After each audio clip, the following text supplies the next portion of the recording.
The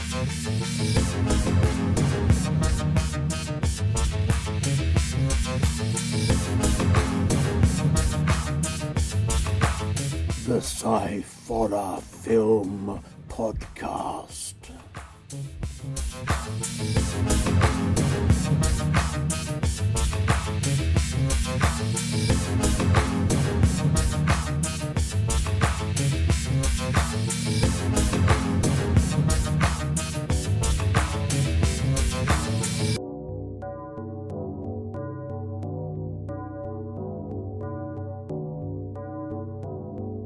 Hello and welcome to the Sciforror Film Podcast. I am Andy Walker and I am here as always with my son Scott. Hello, Scott. Hello. How you diddly doodling? Sorry, pardon. How you diddly doodling? Yeah, not bad. Just so I got a bit of a headache, but been a bit of a weird couple of days. So everything's good. I'm nice to get back into the sort of my normal flow of doing sod all during the day. No, that's cool. This is a special edition of the Sciforror Film Podcast, in which we will be reporting back from the 4 days of the Romford Horror Film Festival. Yeah. Which we were privileged once again. Thank you very much to Spencer Hawkin to have press passes for. Thank you, Spencer, and thank you to him and all his crew for putting on a great festival. Yes, it surprised me as well how it's not surprising. I don't mean to say that.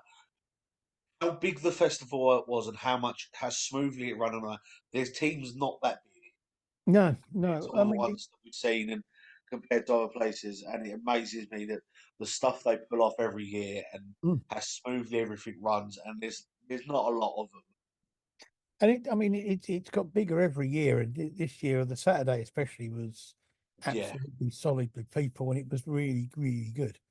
So that's what we want. I want to see more and more. Okay, so I was thinking that the way we should do this, we'll tackle one day at a time, and we'll report back sort of like, I don't know. Do you want to do I think it'd be easier if we do one each, so we sort of like do I can report back on the film I saw, and then you can report back on the film you saw, and we can. Yeah, obviously the only film we're only about to do half of them on a Friday because due to me being stupid and eating something really dodgy on the Thursday night, I ended up with a bit of a stomach ache, so wasn't able to be there for Friday. But obviously you were. There are some films that we didn't get to see, but you're never going to get to see everything. No, there was a lot, but we tried our best to see all of them, and there was stuff. It's almost getting to the point where it's now becoming almost more than a two-person job.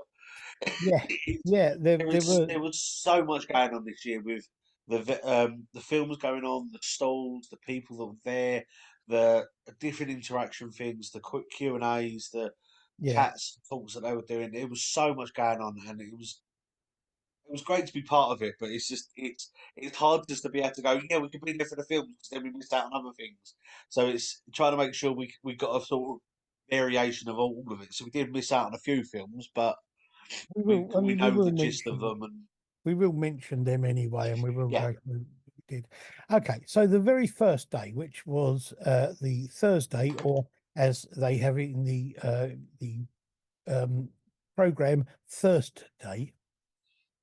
I went in to see the film, the very first film, at 11 in the morning, which was there was a short film called Parallel Universes, the sequel. Now, I don't know Parallel Universes, the sequel, because I don't know if there was another one. If there was, I haven't seen it. Now, it's a short film. It's a great atmosphere to it. Really good use of like silence and sound and music to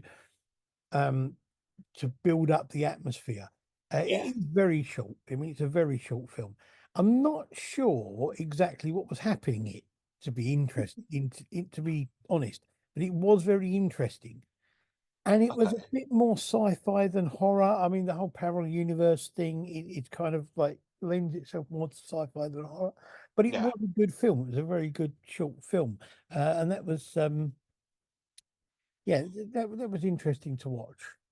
And that was followed by a classic film of the Medusa Touch, which is it's a great film. I mean, it's a well-known film. Uh, it's again, it's I'm not totally convinced whether it's horror or sci-fi, but it's difficult to tell yeah, because you're never quite sure whether he's supposed to be have sci-fi type, telekinesis, or if it's some kind of demon thing. I don't know. It could be classed as a psychological thriller as well. I don't know, but it's a great film. It was fantastic to see it on the big screen because I've seen it before. yeah, But what's interesting is that the time it was made, there was no CGI or anything like that. It was, all of the films and all of the stuff in it was done in miniatures or in real sort of effects. And so it was really good to see what they did and see it on the big screen like that. It yeah, was quite incredible, to be honest. I'm amazed still at how good they made it look. There's a whole scene at the end where Westminster Cathedral um, collapses in on itself on top of people. And it's all done with like physical effects, and there's no CGI, no green screen stuff really. It's just mm, all, and it's so well done. It really is. yeah. I've got. Oh, got to admit, watching like the stuff we watched over this weekend and other films, especially a few lately, I have realised that much as we've gone on leaps and bounds with the whole CGI and special effect things, like the Yeah. it makes me almost appreciate more the stuff like in these classic films where it was all. Don't get me wrong, there are a few which are god awful, but there are. It makes me appreciate more the good ones when you've got all physical effects and all genuine people's reactions and the reactions because that's what they had to work with and how well a lot of it still works. Yeah, yeah. It was really great to watch that on the big screen. I mean, I'm happy that I went into that one and saw that. Yeah. So, what did you do? You went in at 12. What did you go to see? Yeah, I went into a film. I was started an hour later, so I went into um, to their screen to watch a short called the Oval. Sorry, I'm trying to read that wrong. The Oval Portrait, Right. Yeah. which was actually um, the director's take, or the director and writer's take of um, his take and his sort of telling of an Edgar Allan Poe story. Yeah. Um, and I've got to admit, for the woman, because they had a Q and A with him afterwards, and the stuff he done, he built the set, he built a lot of the bits for him and his son, and it looked amazing. And he changed a few bits because in the story they're meant to be in this room that's filled with all these portraits, and what he did was in his version of it, he took them all down apart from this one, the Right. one that the story's about, just to give it that bit more of an effect. And I really, really liked it. The cinematography in it was amazing. Um, the acting on it was very well done. It seemed amazingly done to it. It was a, the set. There had no speech to it really. There wasn't any speech to it at all. But a Okay. lot of it was done as a silent film, apart from odd sound effects, and they was used that to do the atmosphere build up. But it was so. It was because I've seen this story. I've read the story before, and it was very interesting to see the fact that Edgar Allan Poe stuff, the fact that everyone goes, oh, "This is exactly what it means," but to see someone take it in a different way and still be able to give that story out and that effect out, I thought was amazing. The atmosphere build up in it was great. That the set design was extraordinary, especially after finding out that he built it, most of it himself, Yeah. and a lot of it like that was done. But it was like obviously, as we both know, Edgar Allan Poe stuff's not known for being light and fluffy. No. Well, yeah. So, but it was a very, very nice take on his film, on his stories. Cool. And I think like there's a few that have been made, but I think this is one of the best I've seen as a portrayal of his stuff. Okay. Um, I definitely would like to see more of what can be done for this, but I definitely think I wish that I could. Again, if we can find a way of getting it so you could see it, because it was just such a. It was an inspiration, not an inspiration. It was something. One of the moments. No matter how much I could describe it perfectly, is not going to do it justice because it's just one of those things that the atmosphere and the sounds contrasting it, how it makes you feel, especially being on the big screen and the surround sound and everything, made Yeah, it yeah. so much better. Cool. Um, as for the feature length film, Yes. um, it's whether or not I'm going to be able to say this name actually if we're going to put this up on YouTube. Yeah, Right? go on. But it's Don't worry about it. called All Clowns Are Bastards. And I'll go over the bit that I was going to, how I felt. But obviously, you've read the book. For anyone that doesn't like the way it is, the way it was described on the synopsis bit that's in the program that we got, and it says, "All a man-eating killer clown falls in love with a woman and becomes a vegan against his family's best interests." Now, I thought this was very weird just reading it like that, but it's a foreign film, so it's subtitles. So I was trying to pay attention to both things, Right. but it had that right mix of humor to it because of the fact that it's the whole vegan side of it of like people going, you need to do this, you need to make things better, and these people, the sort of the killer clowns, it's meant to be the fact that they need to eat meat to survive, especially human meat.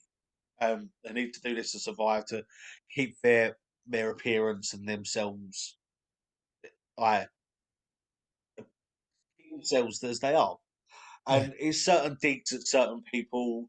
I'm not going to say their names, but it's certain high power political foreign parties that are meant to make comments about the fact that they're actually clowns in disguise. Right. Um, and it's all about certain things to do that. And every time that the vegan word's used, a member of this family then gets really especially if it's used by one of the members of the family, gets really ill and really weak, and then one of them passes on, and it happens that way. And I think it's hilarious because it's just the whole thing is basically like the whole fight between it and how he overcomes the fact that he wants to he wants to love someone, he wants to be loved, but he doesn't want to change. He tries changing who he is, and it screws Yeah. him up basically. But it's saying it's the blend of humor, and the humor with the gore side of it and the blood side of it and the horror side of it with the humor was mixed amazingly. It was and it's not like it was um like in your face humor. It was definitely a darker side of humor. Yeah. Certain things that were said, and I just think it was so well done. And again, the cinematography was amazing. The angles they had on some of the shots and the makeup as well for the clowns and for the actual visual effects and Mm. the sort of injuries and stuff like that. I thought was amazing. It just looked so. It There was parts of it where these clowns had to then put makeup on to cover what their thing was, and it was so well done because it looked like it's from the way that I looked at it and the way that I sort of see it. It looked like basically they see that him putting the makeup on as a clown and then sort of rewound it. So as he's then putting on, it looks like he's putting on normal makeup Yeah. Yeah. Yeah. is to put over the top of the clown stuff. But again, it was just so well done and so funny with bits because of the fact is the sort of it's them unexpected moments where things happen and you laugh and you go, "Oh, I shouldn't laugh at that," but it was very well done. I love it, and it's one of the. I'd actually say this is one of the ones that's been up the top of the list the whole weekend for me of films. Okay. Fair enough. Okay. So after watching those, I went then at 1 o'clock saw the short film showcase one. Okay. So this was a number of short films. And the first one was called Side Dish. Um, and it's a black and white film. This was it was intriguing right from the start. It was very odd, but very good.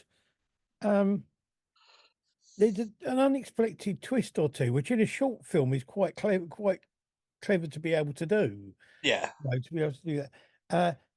there's humor in it, but it's not over the top, and it's very odd. It is very odd film. I'm not sure. For me, I'm not sure that it was totally horror, Okay. but it is. It's a good short film, and it was well made and looked really good, well acted, and the effects were good and all that sort of thing. Then the second film was called Dead Skin. I really liked this. It was a really good build up Yeah. to it. Really, the atmosphere and the way that it built up to what was going to happen, what was happening. Excellent makeup. This woman has this sort of skin rash, and then she kind of like eventually peels the skin off, and it's just sort of like she's got no skin at all, so it's just muscle and Yeah. sinew, and it was brilliantly done. The effects were absolutely fantastic. Mhm. Really excellent. I think there was a thing called third film was called Three Baths. Had a very good start and a very interesting idea. It was like about how to get rid of if somebody's got a sort of they're seeing demons and things like that, and how to get rid of them. If they, Yeah. what you have to do, and it's about giving them these three baths, which is a very interesting idea. Good effects, really good makeup. It was the cleansing ritual that you go through. The demon was quite good. It was fairly ordinary looking rather than hugely demonic, but it was really well done. And there's a twist at the end because it's like this woman and her sister, and there's a twist right at the end about what happens to them. But it was a really good, and I really liked the effects and that in it. Makeup again really great. Um, the next one, which is what was I could say one of my favourite short films from watching the whole weekend, was Yeah. called Trial 22. Mhm. Um, really great idea, great makeup, great effects. It's a bit like you're watching part of a bigger film. Okay. Because it's kind of like they come into this place which has got like a number 22 on it. Yeah. And obviously these people have to then face this trial in this room Mm. to get through and out again. But it also had that kind of feel a bit like films like Cube, the very Oh, first one, where you yeah. don't know what's going on straight away, Yeah. and then these things just start happening. There's a demon in this room that they have to kind of, or thing in this room that they have to kind of get past, and Yeah. it can't see, but it can hear in everything. So they've got Okay. to do everything silently, and it is really good. It really hits really hard, and it's brilliant. I really, really liked it. Great. The effects were fantastic. And the Yeah. makeup and everything were really, really good. Um, and the next film, number 5, was called Help Point. Uh, Again, I think it's an excellent film. It's a great idea, uh, great story, great acting, and really good effects. It's like it's set in the tube on the tube system, Yeah. and it's about this woman sort of like on the tube late at night, can't get home, and there's Help Point there, and she tries using the Help Point to find out when the next train's going to be. Yeah. And it all goes crazy. There you go. Number 6, the sixth film was called Rain, Rain, Go Away. Now, I had a bit of a problem with watching this, um, Okay. not because there was a problem with the film. It was a really good film. It was well made. The atmosphere was fantastic.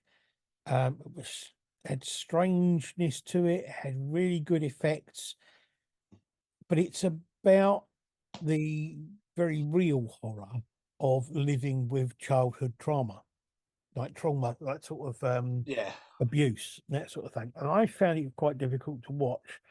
Um, but it was an incredibly well made film, and I think it's a subject that definitely needs to be touched Yes.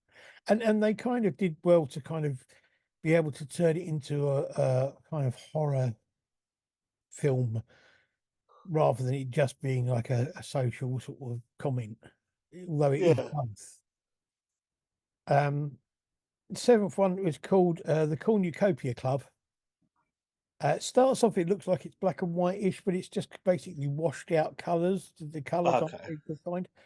Uh, there's some good humour, really good. Not overly sure it's horror, but it is about a group of people who basically, the Cornucopia Club is a club of rich, spoilt people who get together to eat every year. They get together once a year to eat every animal on the planet, basically. Oh yes, yes, yes. So it's kind of, and by every animal I mean every Ev- animal, yeah. including humans. So Seems to be a lot of that this year. yeah, there was a bit of cannibal. There was a lot of cannibalism this year. I don't know why. Yeah. Um, and the last one was called the Order of Ra. It's a good idea, and it looked quite good, and it had a bit of humour in it, ish. Yeah. But I really wasn't sure what was going on at the start of it, and by the time we got to the end, I really wasn't sure if I knew what was going on then either. To be honest, Yeah. it was a kind of let's say it's called the Order of Ra, and it kind of like says what it is really. It's a sort of cult sort of thing, and it just kind of left me a bit like I don't get it. And Yeah. maybe I missed something somewhere, but I just didn't get it. Um, but yeah, it was okay. Okay. Well, yeah. So while you were doing that, I watched a very interesting short actually called Greed and Gore. Um, it was very, very interesting. I will say, um, it definitely lived up to the gore side of it. Um, it was very, very well done. I loved everything about it. I loved the cinematography to it. The effects that we used, the makeup was just was so it was scarily on point, and it's one of them moments where I looked at it and I was like, it should be it should have been longer for me. It just felt like it could have been. I could have watched it forever. Right. It was so well done and so well put together. Um, and then there was a very bizarre but very interesting feature length film that was called Love Will Tear Us Apart. Um, it was Yes. again, it was foreign film. I think it was Japanese. I think. Um, so I couldn't remember what if it was Japanese or something. But I think it is. Um, which again is it's about this. Try and work. It's about this girl who gets um, teased as she's growing up, and a boy that she was at school with that had the same thing, and she then finds out that people are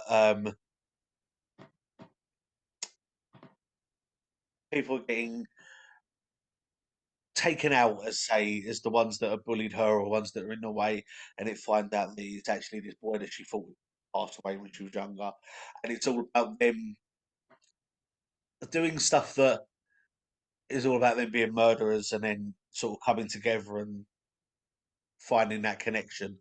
Right. Um, it is again, it's got a mix of humour in it with certain bits. It's typical sort of Japanese sort of humour aspect to it. It's just it is very well done. The effects in it were amazing. The blood effects and the makeup effects were amazingly done. It was such a bizarre sequence of. It was almost like every death in it had to be done a different way. There wasn't one that someone you couldn't. It wasn't one definite where you gone, oh, that happened 10 minutes ago, or that happened a couple of seconds ago.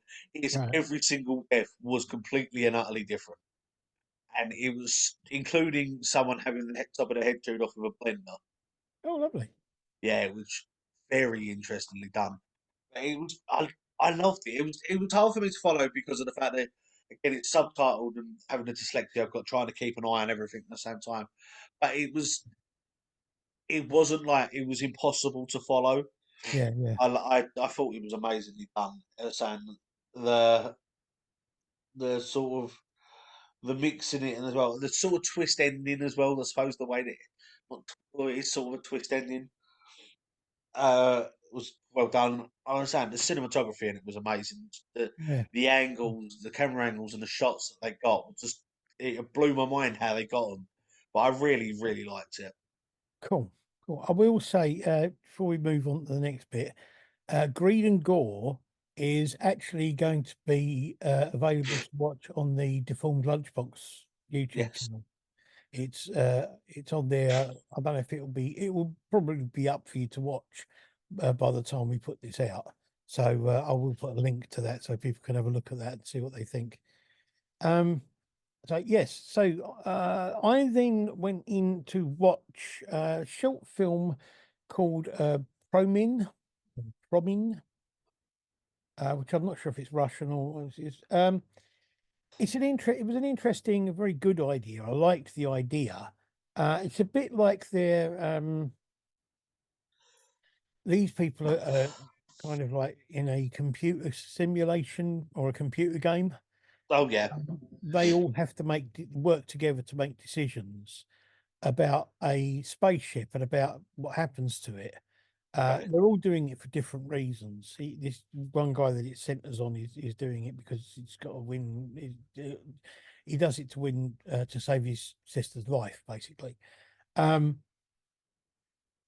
they all kind of do different things, and it shows the effect, or it shows what their decisions are, and it's about their decision making and the infighting between them as a team and that kind of thing, Yeah. which is quite good.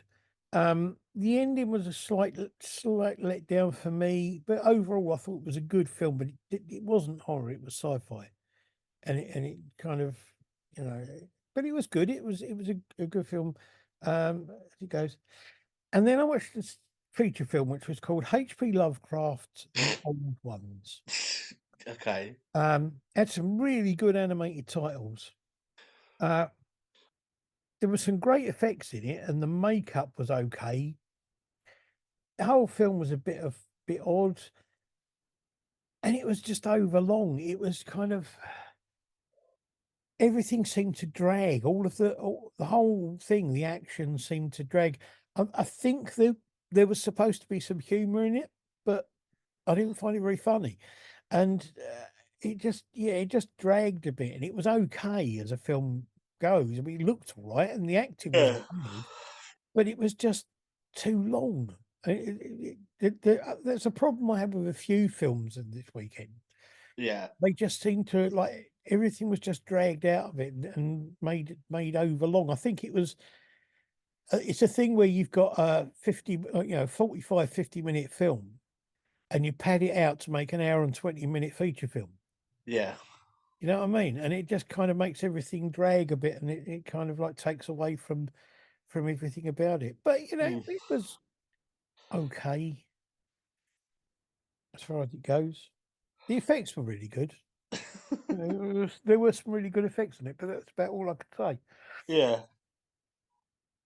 Okay, Ooh. so that Oh, was it was the all. afternoon shorts for me You then, did wasn't the it? afternoon shorts. Yeah. Yeah.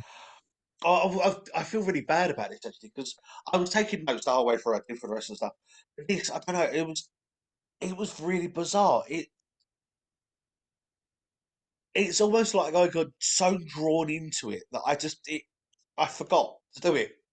So I Right. know what was going on. I remember stuff like that. But it's just it was so bizarre. It's only when I come out afterwards and I'm like, I've got nothing. Okay. And it's just one of the things that I sat there and I had everything in my hands to do it all, make up, and I was so drawn in with these. So the first one was called Upheaval, and again, it was the cinematography and it was great. The effects, everything, the story behind it was very well done. It's just I don't know. There's something about this that just sort of I don't want to say made me feel uneasy because it makes it sound like it's bad, but it's that sort of that feeling you got of it's really weird because it doesn't happen to me a lot in horror films, but it's that sort of that feeling where you're watching it and it's sort of that your body starts getting a bit goosebumpy and tingly and sort of, Right. but it's sort of the good way because of the excitement of it. And Yeah. it's weird because there's not many horror films that do that to me anymore. So it was good to watch this. I'm gonna really butcher this one now. The second one, I can't pronounce it at all. Syncopat. Yeah, Syncopat. It's and I think I spent a lot too long trying to pronounce it. Again, I liked all the cinematography, so the effects on it, the acting in it was great. Again, it's one of them films that just sort of drew me in. That it was so weird because like all four of these films, it was just sort of that I don't know that mix of excitement and gore and blood, and they all just did it. Same with Savage, which is the next one that I watched, which I think Savage. actually won a couple of awards as well. If I remember, No, it didn't. Not this no, year. I know it was up again. It should have done, in my opinion. It was again like so Syncopat, is it Syncopat? Yeah, and Savage were French and Spanish, I think. Right. One and the other way around. So I was paying attention to the subtitles and watching it, so balancing it out, and it was very well done. And the cinematography, the effects, the acting, the whole location thing, I thought was amazingly done on this. Amazing on it. It's just it's one of them films that I sat there and I watched. It locked me to the point where I was just like I was so focused on it. Um, but the last one of this, it changed my whole concept of them because the other three was like, oh my god, this is intense, this is focus, and then the last one is called the ceremony, where it had again the gore side of it and the horror side of it, but it was also a mix of humour in with it, and it threw Right. me completely. But so this one, it's the whole.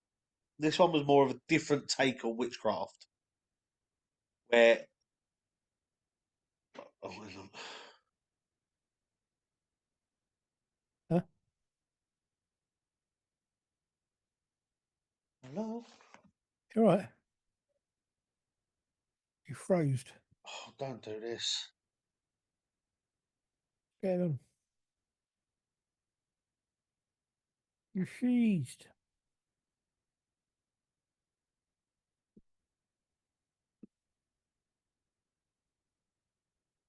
Are you there?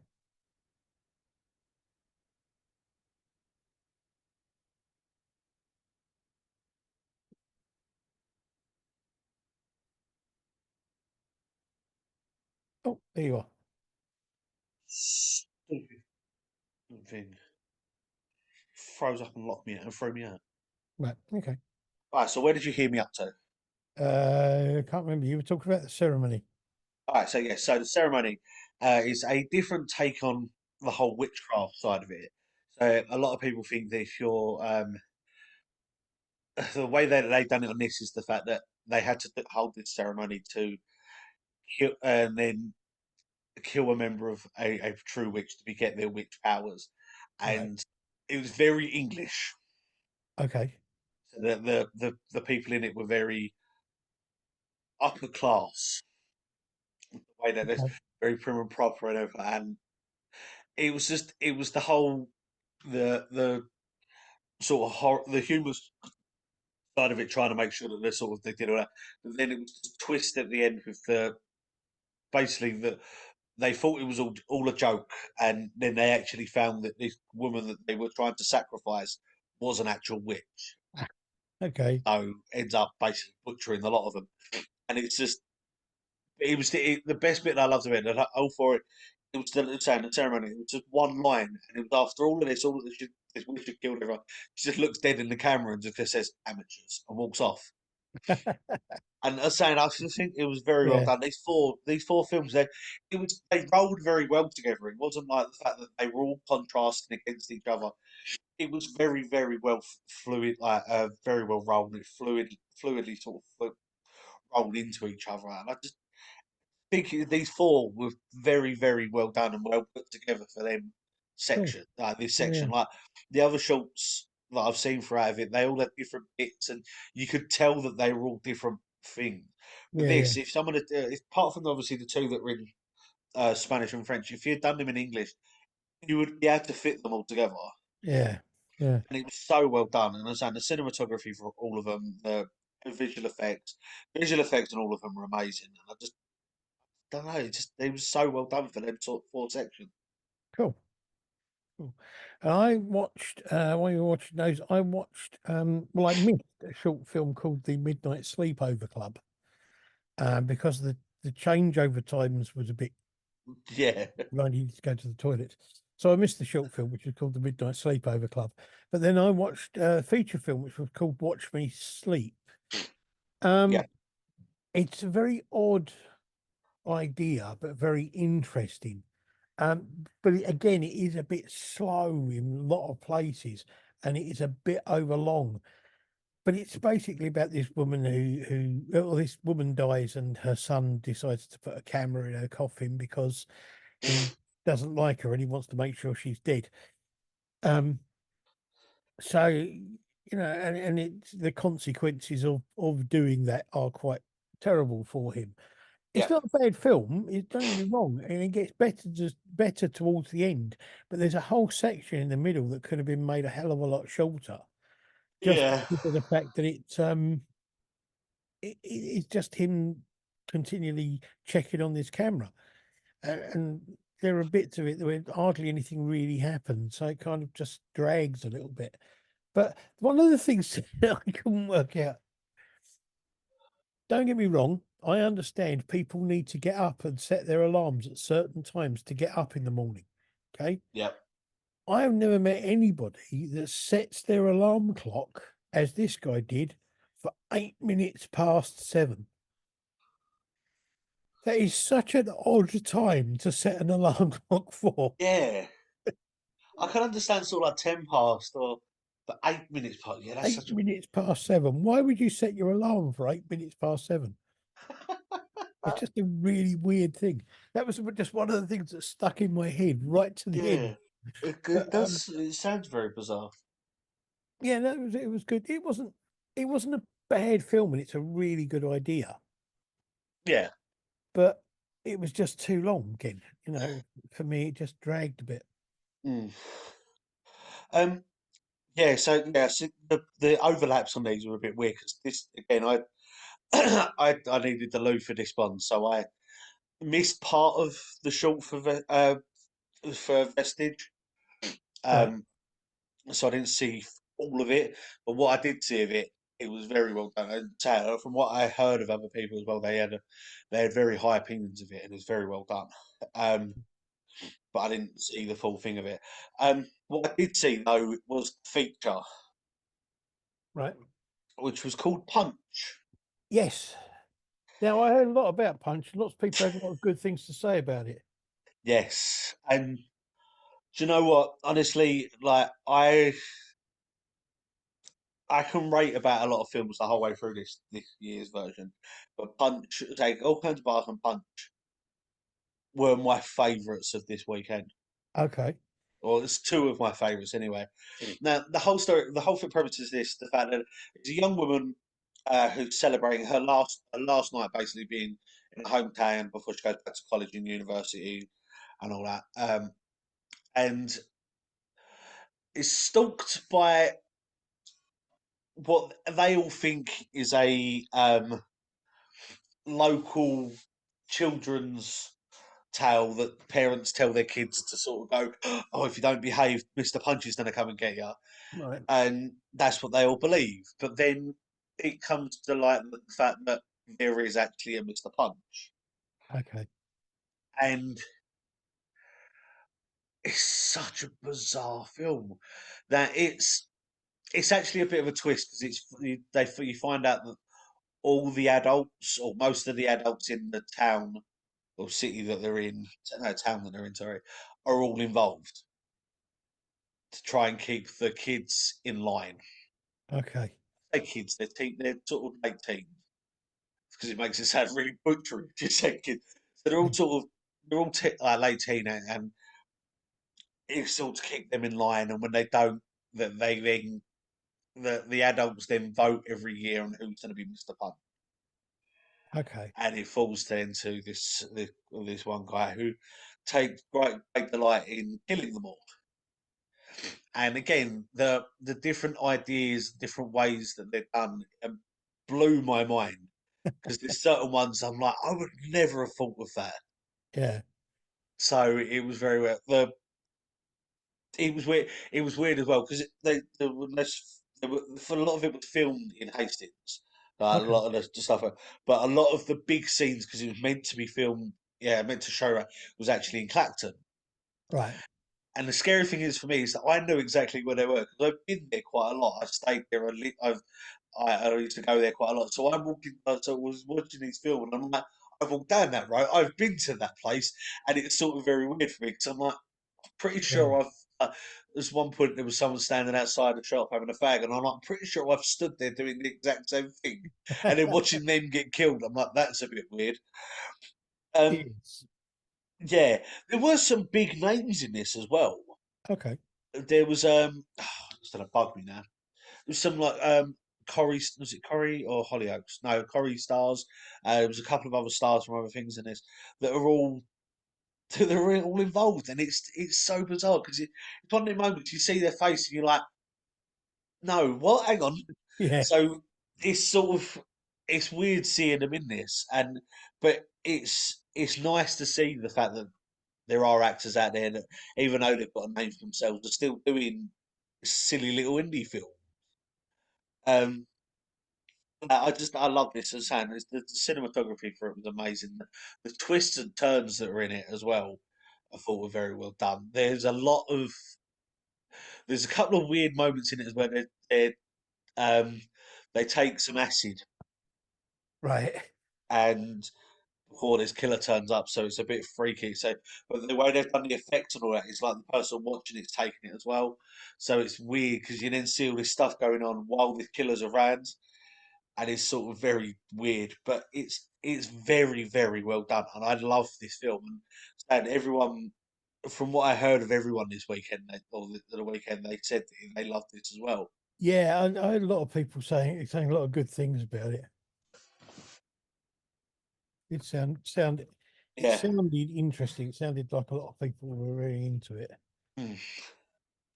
Cool. Okay. I then watched the Cheap Thrills Block One. These are selection of films made for less than £1,000. The first one of these was an animated, black and white animated film called The Blood on Me. Yeah. Very interesting, very, very well made. It is a werewolf story based Okay. around the building of a supermarket Yeah. on what some people reckoned was sacred ground because there were standing stones on it and all this kind of thing. Yeah. And there's a forest behind it, and it's kind of like um it, you got that going on and a demonstration about that going on, and then you got these people are being killed, and you get this detective trying to investigate the killing, and Yeah. then obviously you got the werewolves involved, and that sort of thing. It was really well done. It was a very interestingly made little cartoon.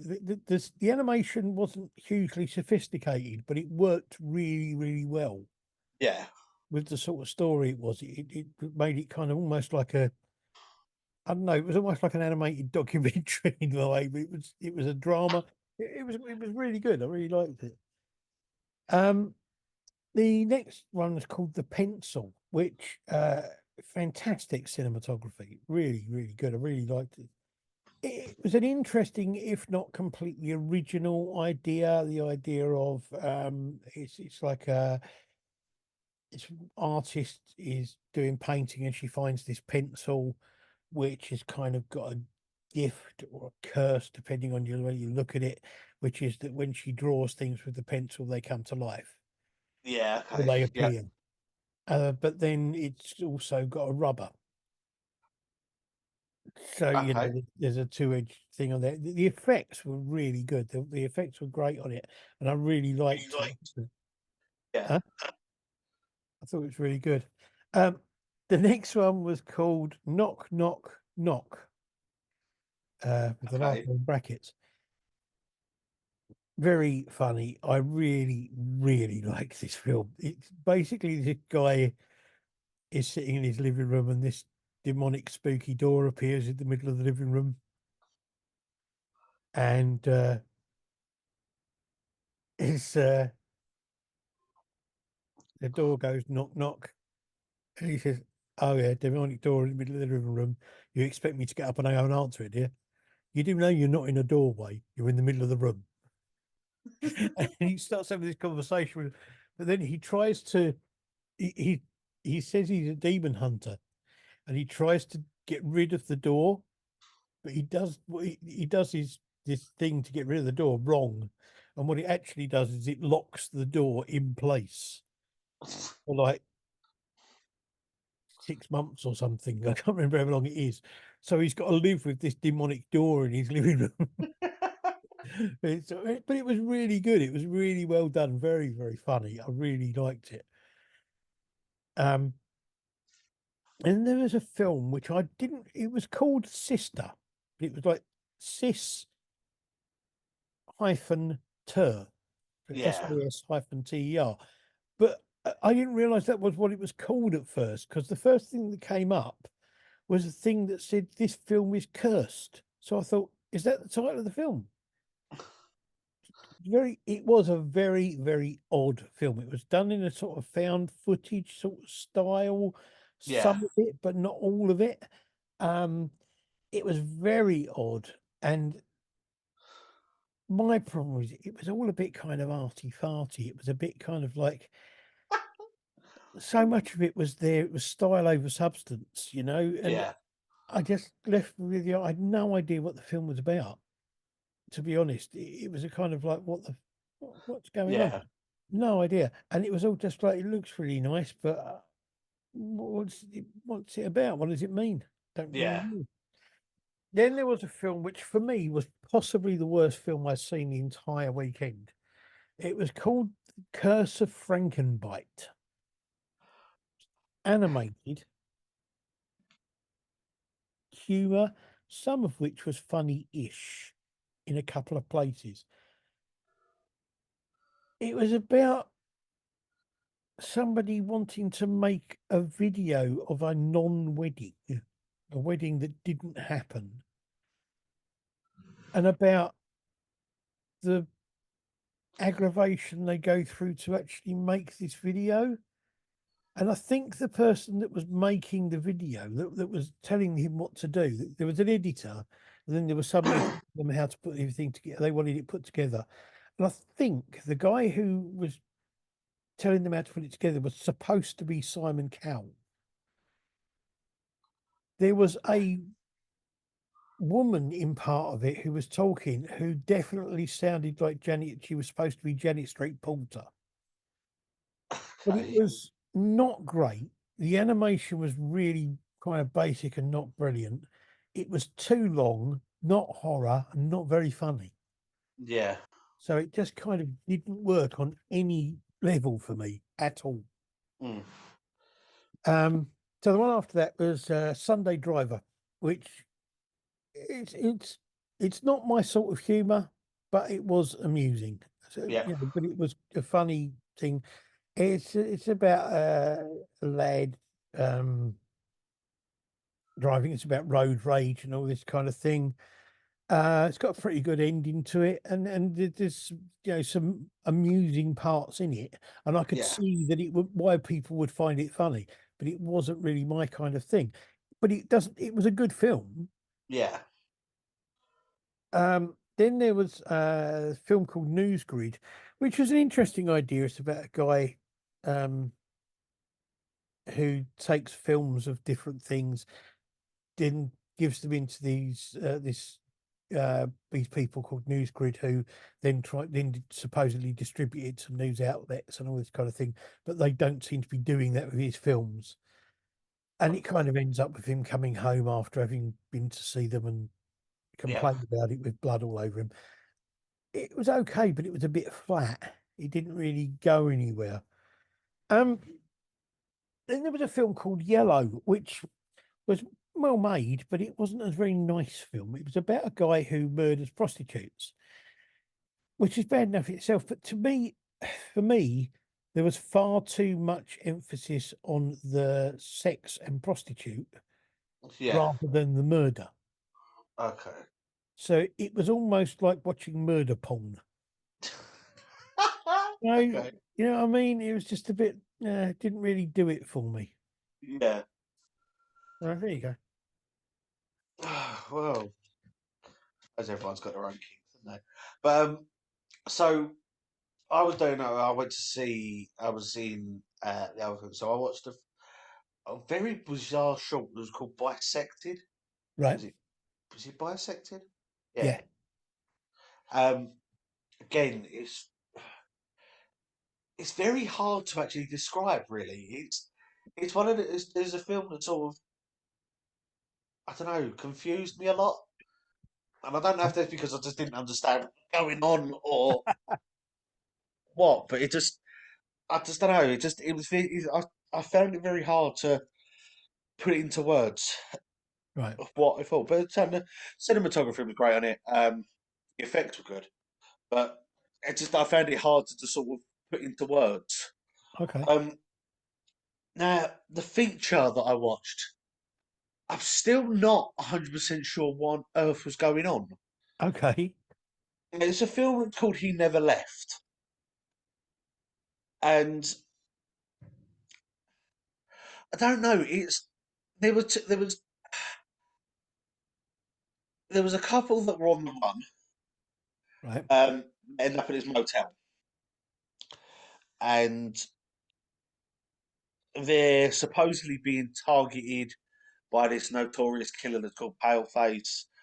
Um, and then you see these two cops that are talking about it and chasing them down, and they're talking about it in a diner, and everyone else around is like, "Oh my god, he's back!" And it's just there's a lot of to and froing, and I get the fact it's meant to tie together, but it felt like something was missing to tie it together.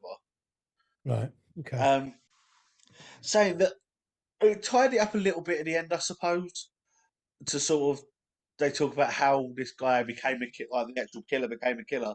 But I don't know, it was such a bizarre way to do it Mm. because it was almost like he was telling the guy's story in reverse.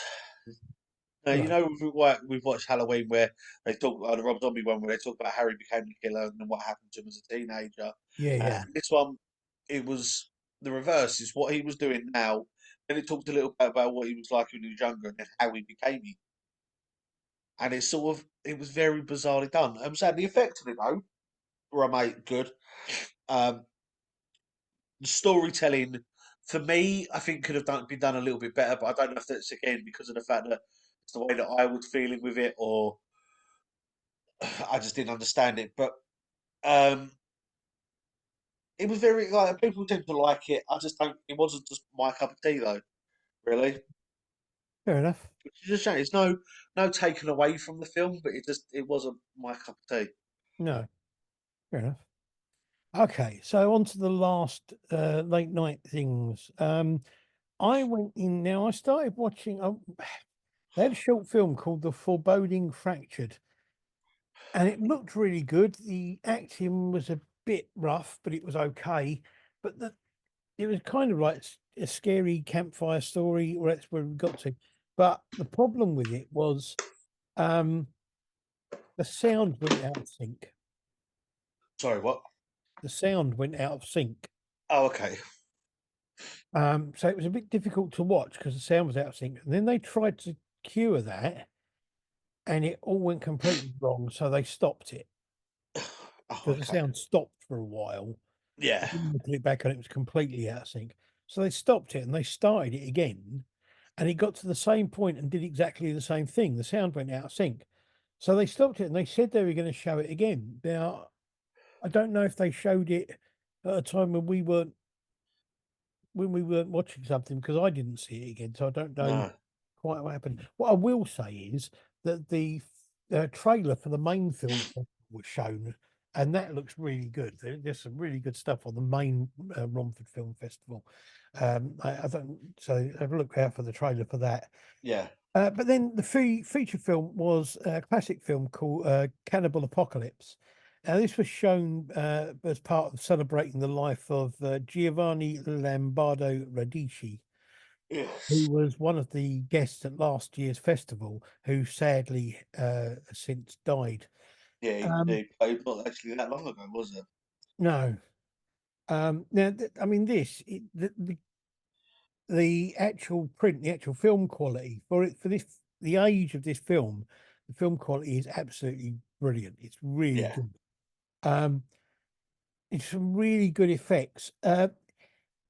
The actual storyline and some bits in it, the way they talk, some of the things they do haven't aged as well as the quality of the film. yeah. But that's just, watching old movies, sometimes you see things and go, really?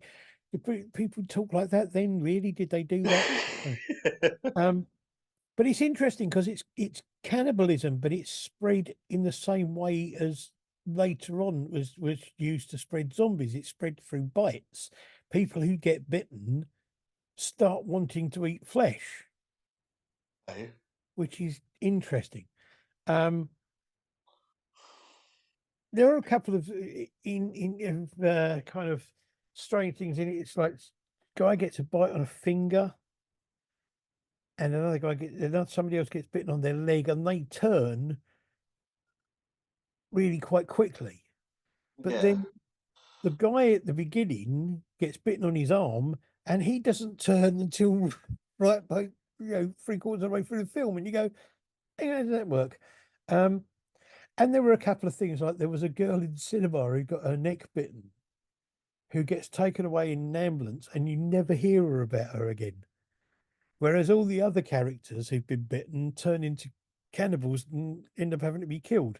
So it was like sort of what what happened to there?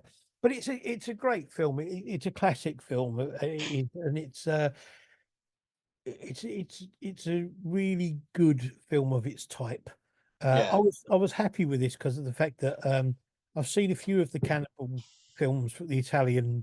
cannibal horror films, but I hadn't actually seen this one, so it was really nice to watch it. It was really quite cool. I really enjoyed watching it. Mm. Well, my late night session was started off with a short that was called Stockholm by Night, Right. um, which again confused me when I first watched it because my brain automatically went to Stockholm syndrome. I'm like, what's that got to do with night? But no, I was like, the way it was is, it was a, from what I can gather, because it was a bit hard to fully understand. There was a group of vampires, I suppose, that were delivering blood to certain people, and this person only liked to drink from someone that was sexually aroused. Okay. And they do that, and it's all about her getting the blood and then delivering it to this person. And um, obviously, they're not fully well off, so they haven't got the money to do it all properly. And but so the people that are delivering it are a bit more. They'll get what they can take, Right. so they end up doing that. And it's this one guy who's a bit of a sort of he's a bit like a junkie to it. So he's sort of, and it's about his cravings and stuff like that. It's very well done. There's a lot of special effects in it that aren't just blood and gore. There's a lot of like say like visual effects that have done through CGI computer and stuff like that. But it's very well done. It's and the cinematography to it done to it. Uh, the acting was amazing as well, and the effects that we used for the acting and the way that it was done and like the sort of blood gathering and all that was done very well done. So it wasn't like obvious in your face, but you know what was happening, but it was Yeah. slightly off screen. Okay. So it was very well done like that. Um, Now the feature that I watched, for me, I found it hard because of the subject that it was about, but that's just because of my personal stuff that's gone on. And it was a film called Taped Up Memories. Right. Now it was made. It's a found footage film about this. There are four cousins that are basically recording their last trip away before one of them goes off to because it was set in 2003, so it's meant to be before one of them goes off to Afghanistan. Okay. And the family's arguments between some think he's a good thing and they're proud of him and it's their patriotic thing, and some that are like, well, really, we shouldn't be there. We shouldn't need to. You shouldn't need to go and put your life at risk. It's about their travel and going through that. And it's jumping through them, talking to other people, and then they pick up the hitchhiker who's got a military past and is a bit loopy, and it's all about they show him these fan footage videos of his sort of descent and then him hunting them and everything like that. But for me, obviously, it's a bit harder for me to watch because of the Afghanistan thing. I know people that have lost their lives over there. Yeah. I've been there and had their argument of we shouldn't have been there, we should have gone. So it was a bit, the subject matter was a bit hard for me to watch, but it was still a very good film. Um, the way that it ended was a bit weird. Now, I found out afterwards that there was a follow up to it that was then shown on the Friday, which again I missed because of the fact I wasn't, which I think you said you saw. No, I didn't actually. I No. didn't see that one. No. But No. yeah, so there was a follow up to it, which is meant to be the sequel Okay. shown on the Friday. But it was very weird, and it was, don't get me wrong, the way it was done, the filming of it was done, but Yeah. it kept jumping backwards and forwards. Unless you're paying attention to the day and the timing of it in the corner, it was a bit hard to follow Yeah. in places. But it was still a good film. But for me personally, it was just a bit hard to watch. Yeah. I get that. I get that. Okay, well, that was the end of day one. Now, the other, I mean, we will give these people shouts out at different times. We met some fantastic people, especially want to mention Chad and Thomas, who Yes. came from Real, and they have their own film festival called Rhyller Thriller. Sorry, Yeah, Rhyller Thriller. um, Rhyller Thriller. So watch out for that. We will put links up to all these things and that's something nice, really, really nice guys. We saw them all weekend. We had a great laugh with them. Had some great Yes. fun chatting to them about the different films and about what they were Well, doing. And the best bit they, about the best bit of me for the weekend was the fact that they called you their festival band. yeah, they yeah called me their festival dad, which was quite nice. Yeah. They were lovely guys. They really were, and it'll be really nice to see them again at some point. Yes. So So, we got we got welcome. Said we're welcome to go to there anytime. Obviously, so it's difficult to get to a night, but for us, just being able to talk to them, have a laugh, and have that connection, be able to say on this the fact that they're doing that, and yeah, it's just enough for it. And saying they're great guys. I hope absolutely. they're full of what they're planning on doing. And from what I can gather, from what I've seen and what I've spoken to them about, they've got so much planned and so much in store for anyone that goes to it. So go along and have a laugh with them. Yes. Right. Um, so on to day two, which was the Friday, or as they call it in the program, Cry Day. Now I was there on my own for this, so what I'm going to do first of all is go through the ones that I didn't get to see. So first of all, there was a short film called The Weaver. Don't know what that was like at all. And then there was a classic film called Possession, which is called. It says a woman becomes disturbed after asking for divorce. Then there was a short film called Cycles, and then a film called Just One Last Thing, which says Etta takes a job managing a halfway house between life and death. Which sounds interesting.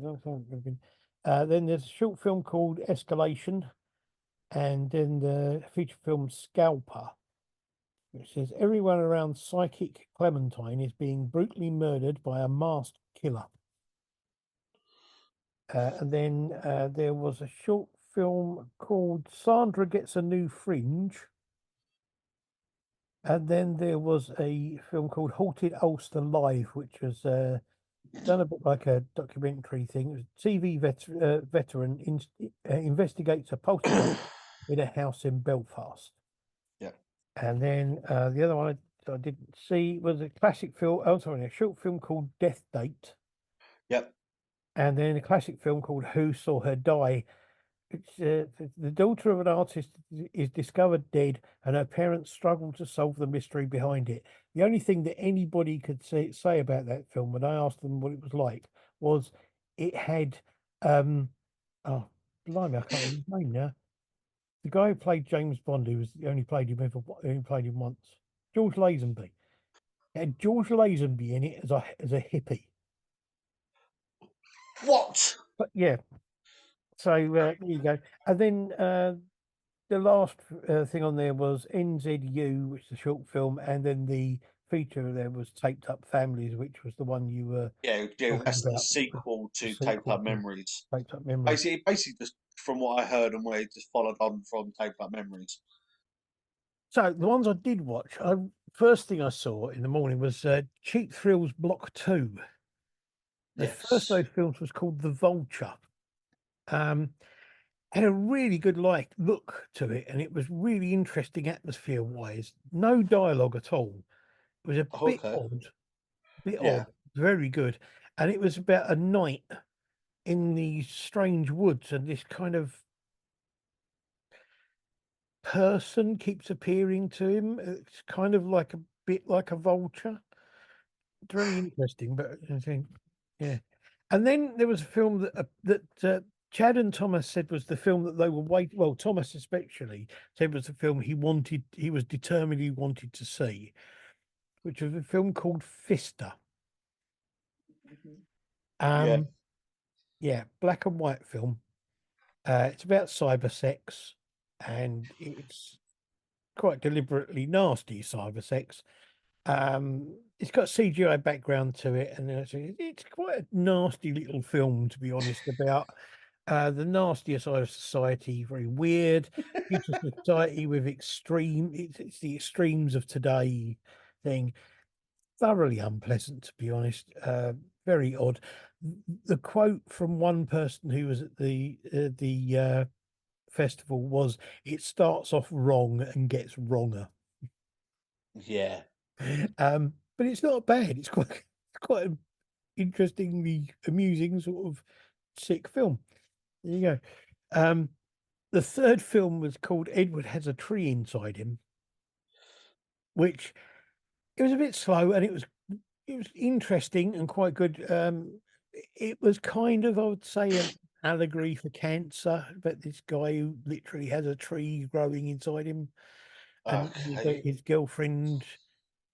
He's left his wife for his girlfriend, and she's trying to look after him. And then the wife comes in and tries to take over. It's quite good, but a bit strange. Um, the next one was called Soul, which was brilliant. It was comedy horror. It was really really well done. Basically, it was a woman doing an advert for this kind of drink that was supposed to called Soul, and it's supposed to kind of like rejuvenate and refresh you. And basically, the more she drinks of it, the more she ends up being taken over by the dark side. But she keeps getting things wrong in the advert, so she has to keep redoing it and keep drinking and more. It's Yep. quite interesting. Number 5 was Enter the Dark Wood. Very odd. It was done with this really annoying, deliberate glitching to it, which really I find difficult to watch, to be honest. It was interesting visually and sound effects, but I don't know, it was very odd, and it was all kind of like again an allegory type of thing. It was all about some of it was kind of like when somebody takes a really kind of they take something and they make a film which it kind of like subtly shows you that thing Yeah. in a different way. This one wasn't subtle at all. There were people who were literally trying to fight each other using keyboards, and I thought, oh, so it's about keyboard warriors, is it? And it was. So it's about what you can say. Then you had the Doll, it's 6, which we've seen a number of films called The Doll. But this one, it's a good idea. It's not completely original, but it's good. It's about a doll that sort of like Yeah. I couldn't work out if the doll was possessed and took this woman over, or if she was just mad. But it's got a slightly unexpected twist in it, but it's quite good. Then number 7 was the Darkling Fox. Very odd. Yeah. This guy, it's an anti-hunting message basically, and Okay. this guy is kills this fox, but in doing so he injures himself, and then he sees the head of the fox on a trophy on the tree in the forest, which made no sense to me. Um, but it was all right. It was okay, an okay film. Um, number 8 is called On Air, which is a found footage ish. So it's streaming of a murder. Okay. It felt like it was part of or the start of a full film. Yeah. It was good effects and it's a pretty good film, but it just felt like it wasn't quite complete for me. Okay. Um, then there was a short film called oh no, hang on, there was that trying to work out what I'm doing now. Oh, that was the last one of those. Yes. Then I went in to see there was a short film called The Bleed. Well, I'll say a short film. It wasn't a short film. It was quite long, and the titles were good. The animated titles were good. The acting was a bit wooden, wasn't brilliantly paced. Lots of dialogue, not much horror. Yeah. Overly long. There's a bit of oddness and horror towards the end, but it doesn't quite fit in with what's gone on before. So it was all a bit kind of non. That was followed by a film called Once Upon a Midnight, which was interesting. It was like a ghost story. Yeah. Um, Interesting, very well made, very well acted.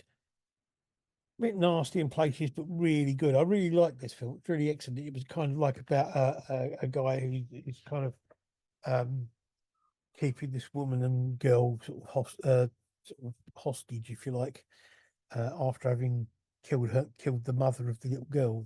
You know. Yeah. Okay, so then I went in to see there was a section called Student Bodies. Now, all of these films were made by young filmmakers studying at the NCC Havering College. Yes. So we started off with The Missing, which was an interesting thing, sort of documentary news at the beginning, and then it sort of we morphed into a kind of slasher movie. Very good makeup. It was a bit in the middle where it got a little bit arty and it just kind of went a bit off the rails a bit, but it was okay and it ended really well. And it was a pretty good film. The second film was called The Silent Invasion. It's not a bad film. The editing was really good, and it was okay. It was just kind of like I'm not sure it was about. It was a horror thing, but it was kind of about people taking possession of other people. Oh, Sort of like okay. so maybe Alien or whatever. Number three was called Trick or Treat. Some interesting camera shots, really good mask effect in this film. Yeah. It was kind of like a typical Halloween trick or treat type horror fare. Not bad film. Number four was called The Watching. It's an animated film, slightly odd, but really good. Uh, really good use of silence and subtle sound effects in this. Mm. It was very strange, but really good. I really liked it. What's next? No, sorry. Bang.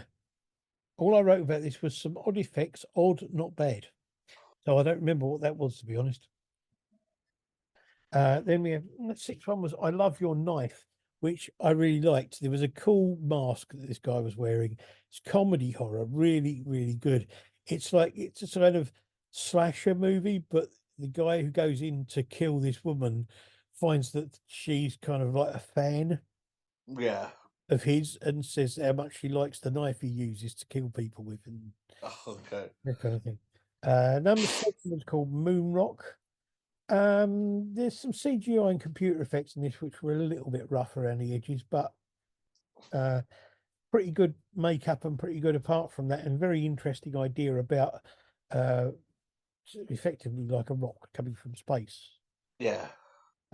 Number eight was Masked, not bad. The atmosphere was really good.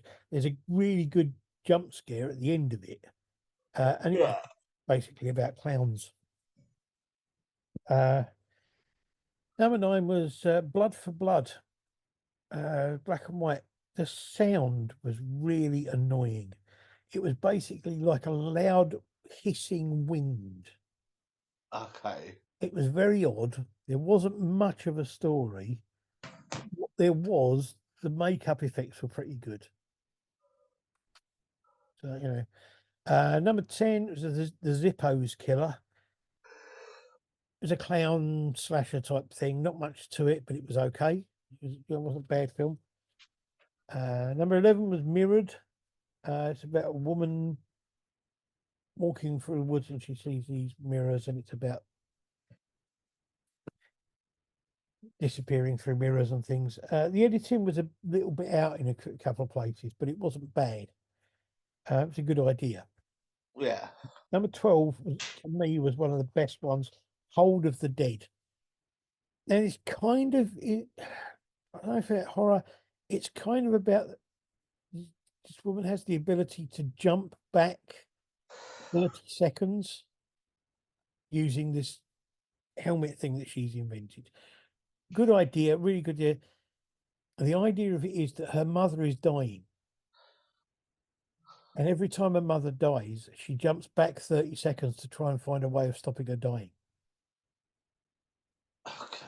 But then the mum comes back to life and says, you know, yeah, you've gone back to save me all these times, but every single time you've done it, I've died. And I felt that I've died. So it's a really good idea. I really liked it. Okay. Then number 13 is a thing called Hags, which was quite funny. It was pretty cool. I like this. It was they kill this guy. You kind of get the feeling they're kind of like the startup of a witch's coven sort of type thing. And all Yeah. these girls they kill this guy, and then there's this kind of slight Weekend at Bernie's thing to it, where they're taking the dead body around and try and find a way of getting rid of it, but they have to keep disguising it so people don't realize it's a dead body. Okay. Which is really quite cool. I really liked that. And then there's the last one, which is called Night Fight, which was an animated one. It was okay. It basically was what it said it was. It was some guys having a fight at night and chasing each other across rooftops and things like that. A bit kind of anime sort of styly. It was all right. So then what did we have? We had the next thing I did saw was a short film called Sour Milk, which I really liked. It was based in a hostel, homeless people, creepy Yeah. guy who works there, really good atmosphere to it. And there's a young girl in it. It's the ending was very open and Yeah. open to interpretation, but basically it's a vampire story, and this guy sort of shows this girl how to survive on the streets by basically drinking people's blood. Um, Okay. so it's cool. Then the feature film there was Remember Me Too, Forget Me Not. Now I haven't seen. I don't know. I'm assuming there must be a Remember Me one. Yeah. But I haven't seen it. Possibly not. I don't know. So this guy wakes up in a hospital. He remembers being attacked by people in animal masks. And then it's kind of like him trying to regain his memory, and the people in this hospital being very odd, and you can't work out whether he's having delusions or if it's his memory Yeah. things. Um, there were parts of it that were supposed to be funny, but I didn't really find them that way. To be honest, for me personally, there's some good makeup and some really good effects when it gets to the bloody stuff. Yeah. And you know, it's not a bad film, but it is another one of those ones that I think was overlong. There was too much time spent on him going in and out of these delusions and trying to regain his memory and all this kind of thing. I wasn't quite as bad as one of there was a guy there who said to me, if it had been 20 minutes long, it would have made a really good episode of the Twilight Zone. I I can see what he meant, but I don't think it was that bad. I think it was overlong, but it wasn't necessarily that Yeah. that bad. So finally, I ended the day with watching Horror Roulette. Now they had a thing there where you could go up, anybody could go and give them your link to your film, and Yeah. they would show it. Now I didn't stay for the whole night for this. I did stay for the first five films though. The first film was actually from Chad and Thomas. It was called As the Sow, So the Piglet. It's great atmosphere, really, really well made and really well acted. I really liked it. I thought it looked really good, and it was kind of like a kind of witchcraft ritual type thing, Yeah. which was quite cool. Where this woman gets sawn in half, which was really well done. So the second film was called Monsters. Had a really good look to it. The music for me was a bit too loud on it. It was okay, but it was a bit slow again. I thought it was good, but it was a bit too long. It was a bit over long. Yeah. The third film was called Gimp Killer. Interesting, very, very short, very odd. It was pretty good, but it was a bit quiet. This one was too quiet. Number 4, The Night Blooms. Strange and interesting, but really quite good. Looking at, I got the impression that there was a woman who was keeping her children safe by keeping them drugged and keeping her ex-husband away from them. Yeah. And it was interesting about that. But then the last one I saw was called Umami, which was a great look. Very interesting idea. It's about a chef who basically says that if you're going to do things, you really have to, when you're making good food, you have to put some of you into the food. Yeah. So put some of him into the food, sort of like by initially accidentally by cutting fingers, but then by deliberately putting bits of him in the food. So yeah, that was so that was the end of day 2. That was the Yeah. Friday.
So Saturday, or Splatter Day as they call it, we were there, both there for the 11 o'clock start.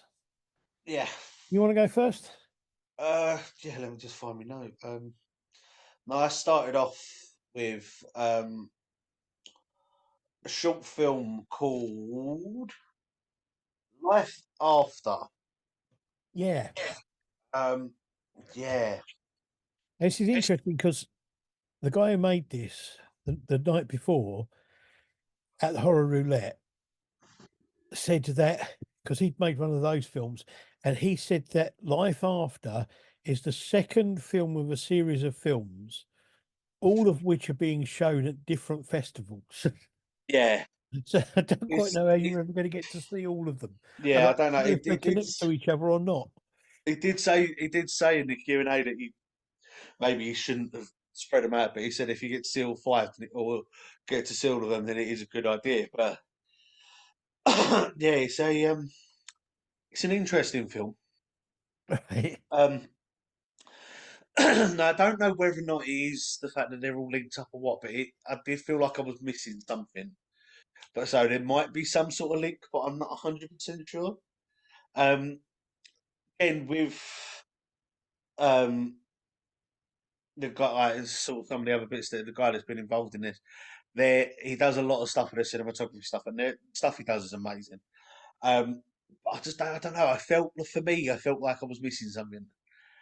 Right. Um, whether or not, again, whether or not it's because of the fact that there was some sort of link or what, I don't know. But it was an amazing, good film. Um, and it was followed up by talking about films that I should have watched the one before of, followed up by a film called Slaughterhouse 3 Rebooted. Slasher Slasher House. House 3, sorry, Slasher House 3 Rebooted. Right. Um, Is there a what Slasher can I House one say and two? what can I say about Slasher House? Well, Is there um, is there a Slasher House one and two? We need to know. yes, Oh, okay. there is a Slasher House 3, Slasher House 1, sorry. 2 is technically was meant to be part of 3, but they even found out it was long, so they cut it in half. So that's why there's now a 2 and 3. Okay. Um, it's basically these the whole idea behind it is the fact that they put a bunch of serial killers into a house that then fight to survive and fight and survive, slash each other up, and whoever wins then gets taken on to then get a reward basically, which is basically them getting extra um, better armor, better things like that, to then be processed and be put into a military organization. Okay. And it's just it's so bizarre. Like the whole thing they had. Um, there was some funny bits in it. It's meant to be a comedy thing as well. There was a lot of gore in it, a lot of blood, but it's I think it would have made sense because there's certain characters that appeared in it that are obviously meant to be from the first one that sort of and they do say about it. So I think it's a bit weird. Like if I'd seen the first one, maybe it would have made a bit more sense. Right. Yeah. But it was good. The whole premise is behind it is that he's done these slasher house films that have introduced these serial killers. So he can then, so he's done this one. That's it. He's done and dusted the slasher house bit. But there's going to be off branches of the origin stories and things of to do with the serial killer Fair enough. and That all to sounds do in good. there. So it's all to do stuff like that. Um, as I say, this is another film that had a lot of people that were involved in a lot of the other films throughout the weekends involved in it as well. So Yeah. one of the actors in this was also involved in the film that was later on that day with the Chinese Zodiac film. Yeah. There was also some other people in it. One of the producers in it was also from something else. So it was a lot of people came together for this film to Yeah. help each other out. And it's basically all I can say for this weekend is that it shows, and they even talked about it, is the fact that everyone comes together to help each other out, no matter if their films are going to end up competing against each other in the same category or what. It's all about the fact that they help each other out. Yeah. Yeah. Yeah. That's cool. Yeah, so that's how my morning started.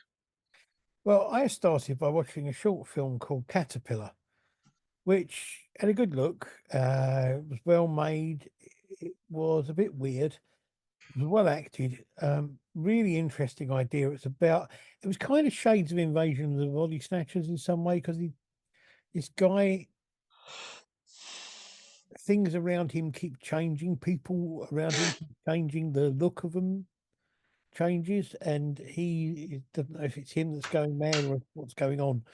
But it's quite a good film. It was quite an interesting film to watch. Um, Yes. then I watched a film that I really wanted to watch, called Visitors Complete Edition. Now, I don't know if it was last year or the year before, there was a short film called Visitors. Um, that short film made up the very first part of this film, Yeah. in which three friends go to see a fourth friend of theirs who they haven't seen for a while, and it all goes a bit Evil Dead. There's kind of demons and things there, and they get attacked by these demons, and it's just blood and gore and everything. And the guy Yeah. that you're going to see is really kind of like nonchalant about the whole thing, doesn't really pay a lot of attention. Then there's a second section, which again I saw as a short film, Yeah. in which this guy wakes up in a bar and he's tied up. And then there's another guy unconscious on the floor and who comes to and has got half his face missing. And again, there are demons who turn up in this bar and start attacking these monster things. And there's a woman from the first film, the first part of the film, who attacks these demons with a chainsaw, who then turns up in the second one, and both her arms are missing. Or the bottom ends of her arms are missing, and instead of her hand, she's got chainsaws. Okay. So she goes down to attack them, and then it goes on from there to get even more bizarre. And it's about this battle between monsters and humans. Some of it is really funny, especially because of the fact that this guy's a music producer, and he's Yeah. decided he's made some music he wants to play to this woman who saved his life. But then when he finds her, she's been turned into a monster or into a demon. But when he plays the music, she takes him to this house where it all started, Yeah. and all the demons and monsters there. The guy who was there in the first place is still there as a human, quite happily like, living there with these demons. But when they play the music, although what all the monsters and that just want to do is dance to it, and then it gets this really bizarre bits which make no sense whatsoever. And then for some reason, right towards the end, for no explained reason whatsoever, this sort of monolith thing appears, like in 2001, and a hole opens up in the side of it, and there's two aliens there who play the same piece of music that this guy was playing, and they start dancing to it as well. Okay. And it is brilliantly insane. Some excellent makeup, brilliant effects. I love this film. I thought it was fantastic. It was such a great film. Mm, sounds it. Yeah, so I then went on to do my one at the start, sort of start off the afternoon. Now, because of the day before, I had a bit of a dodgy stomach, so I missed the short for this because I needed to Okay, load that man was up a bit. So, Fused. yeah, so I was a bit disappointed with that 'cause I thought it really needs to go, and I thought I don't want to miss it. But I was back for the feature, which is called Isaac. Now, I wasn't 100% sure what to expect from this film, but it's not what I was expecting. Um, so basically, I'll read you what it says in here in the book that we've got. And it says a company specializing in cellular meat trial. No, I'll read that again because my brain just did. A company specializing in cellular meat trial its synthetic technology in a bid to create the perfect child. Obviously. Yes, exactly. It's just my next step from when you do synthesized meat, you've automatically got to go to child. Yeah, But yeah, so it's quite a harrowing story when you think when you read into watch it because the family that they talk to are were parents before they had a kid in there and they've lost it due to quite a serious illness that's meant to can happen that's genetic. So they wanted to do this whole way of doing it where the genetics weren't going to be activated, which I can understand for a lot of people in real life. It's a very traumatic thing. yeah, But this company who basically their whole idea is they don't actually kill the animal, they don't raise them, they don't. But what they do is take the proteins from the animal, inject other fats and bits into it to then create this meat. right. So this is pretty much what they did with the human or made the child. And as it grows up, um, it sort of goes on for a bit later, and it grows up and they find out there's financial struggles and the struggle of the family to actually go, "Oh, this is what's going on," and other twists and turns of it. But they've also found out that the kid's not great. He starts going through these a bit of a breakdown thing and starts having moments where he's sleeping all the time, and then when he is awake, he's really aggressive. The only time he's not is when he's just been fed. So they then take him to these doctors and find out that you find out that sort of find out that he's got a form of sort of what they'd be classed as the same sort of thing as mad cow disease. Right. So, but they talk a bit more about the fact that the branch that he's got is actually the same as what they found in which I looked this up, is actually a real place and it is really true. That they found out that there was this place that there was a bunch of cannibals there, and their whole premise is the fact that when a member of the tribe died, that instead of burying them or cremating them, they ate them. Right. So that way that they could be at one with the be at one with the dead, and the fact that their soul was aware of releasing their soul. And Mm. they ended up, because of the this happening and because of the illness and all that, it gave them a form of mad cow. It's a technical term for it. Yeah, yeah. So they find out this kid has the same thing through eating the proteins that they created him from. Okay. And it splits the family up. The dad's, so you see it from the dad's point of view, and so him trying to struggle with what's going on, and finding out this stuff, finding out that the company that made it knew all along. So he gets his revenge basically by, for most parents, doing the unthinkable to end the life of the child, Okay. and then instead of burying in it, uses it in the same way that this tribe did, Oh, in okay. his revenge on the company. And it's such a dark, twisted film that Yes.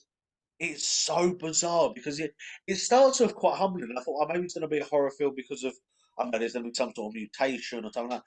But the way it went, and I just sat there at the end of it, it was like, I genuinely don't know if I feel comfortable with this. Yeah. And it's not because of like, I think it was more the content fit. It's the whole how easy it seemed for the dad to do it, even though he knew there was something wrong. It was still his son, and Yeah. it felt very bizarre. And it's, I don't know, it was very unsettling. Yes. It I can was imagine. a good film. Good. Yes. Okay. Now, while you were watching that, I did the oh, no, short, sharp shocks, which are Just say that again. no, films with a running time of less than 5 minutes. Yes. The first of these was a thing called Chef Gustav, which is an animated film which was really good and really funny. It was basically about a chef and the problems he was having in his kitchen with a cat. And it was bloody and nasty and slashery and all sorts of things. It was really good, though. I really liked it. The second film was called Girl in the Dark. It's about a guy driving through the woods and this strange child appears. And basically, he's a bit of a pervert and he ends up getting killed, which was quite good. Thought it was quite good. What, the fact the pervert gets killed? Yeah, yeah, I quite like that. Okay. Um, the third film's called Old Flames, and I really like this. It's a bit odd. It's like there's a woman and she's doing stuff around her house, very atmospheric, dark sort of look to it. And there's this odd person stroke creature, I don't quite can't. It's got this kind of antlers that come out the side of its head and come around the front. And it's there in the house with her, but not with her. It's just kind of in the There. background. It's just there. And everywhere she goes, when she goes out, it's there. It's just sort of like it's in the background all the time. And then it ends with like a room full of people, and each one of them has got this odd sort of like person creature thing with an odd sort of like head thing Yeah. standing behind them. And it's kind of like, that they're the people from your past, the people that are still there in your life, even though they're from your past. And it was really, Okay. really well done. I really liked it. I think it had a I've really got to admit, good I look. think I did see a still of that in Yeah, one of the trailers in for the it, and it trailer did look for very the whole interesting. festival, it shows a little clip of that bit. Yeah, Where it did you've look got the very room full of interesting. people. That was really clever. The fourth one was called Dolly Molly's Playhouse, where you got this closed toy shop, basically.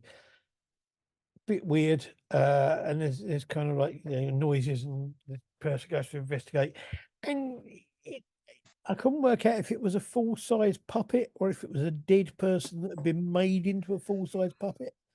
But Okay. it was very strange. Number five was called Heartbreaker.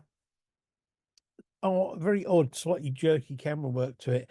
This guy puts on this record and he's got a romantic dinner for two, and then it's all about sort of like you broke my heart and that sort of thing on Yeah. the song that he's put on. He then goes down and murders this woman in the cellar, and then comes up with her heart on a plate and eats it, Okay. as you do. Uh, number six is called Stranger Danger. Yeah. Uh, I love this. It's made by A.D. Cooper, who made a film we reviewed a couple of times, and I interviewed her. Really, really good. It's an old lady. in this, who was played by Prunella Scales, who was Sybil Thorty in Fawlty Towers. Yes. And a young guy visits her. He's a salesman, that sort of thing. It's comedy-ish. It reminds me of an old Monty Python sketch where this Okay. woman lures milkmen into her house and then locks them in a bedroom. But in this one, she lures this guy. She asks to get him to go down to the cellar because there's a problem down there, and then shuts him in this room. And there are all these other salesmen in there. Basically, it is really really good fun. It's really good. Really like it. But Prunella Scales is brilliant. She's a great actress anyway, but Yeah. she's really good in it. Number 7, Under the Bed. It's animated. It's a kind of poem. Yeah. Nighttime, with the child in bed, kind of like scared to go to bed. I really quite like it because it's quite a nasty little poem, and it's voiced by Robert Englund, who of course Oh, is Freddy okay. Krueger. But it's like the kid's scared of what's under the bed, and the dad says, "There's nothing to worry about. There's nothing under the bed that you need to be frightened about. What you need Yeah. to worry about is what's in the closet."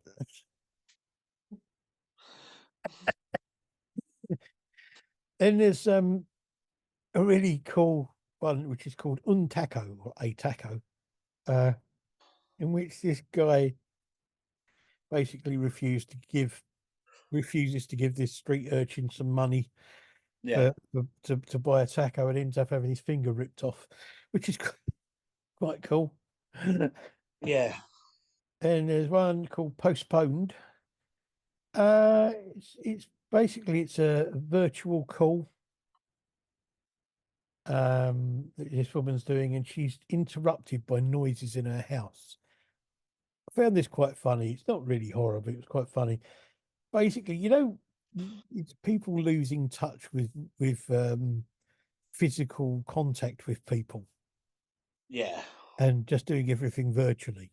Yeah. She hears this noise and she goes out to investigate it, and then she gets on the phone to her mum, and she says to her mum, something weird going on. She said, what's wrong? I said, well, I heard this noise in the hallway, and I've gone out there, and there's a piece of paper on the floor with my name written on it. She went, right, okay. I don't know how he got there. He just said, I don't get it. She said, what does it look like? I said, well, it's like an oblong piece of paper. He said, yeah, it's an oblong piece of paper. It's got your name and your address written on it. I said, yeah, the letter. How did he get there? Is it the long slit in the door? They put them through. Wow, it's incredible. So it was quite funny, but not really hard. And then there was a thing called Hohengast, which is apparently is fear of heights. I'm not sure if it's Dutch or what it is. Couldn't work out if it was to do with dreaming or not. There's these couple of camping, and there's a kind of like a meteorite comes through the top of the tent that they're in, Yeah.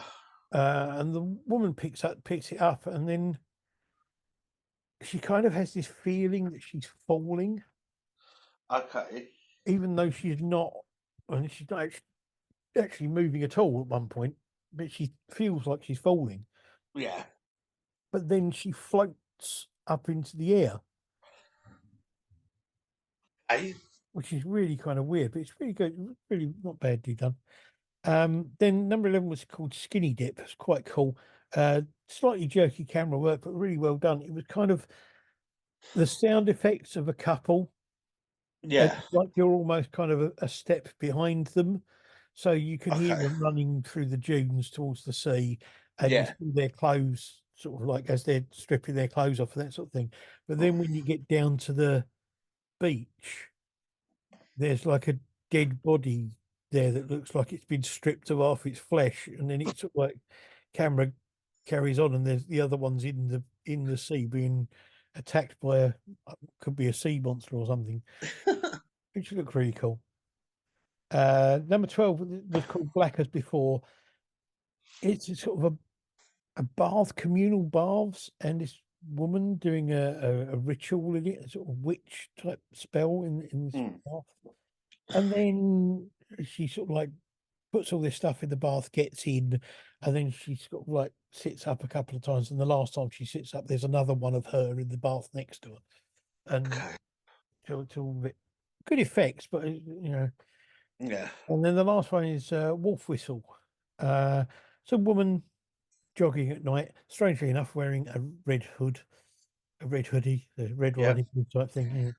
But then she goes past these strange blokes, does twists her ankle, and the guys are sort of wolf whistle at her, and just one of them starts following her and all this sort of thing, and two of them go to follow her.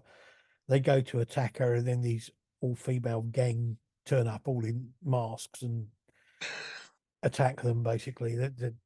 So that was quite good. I quite liked that. Yeah.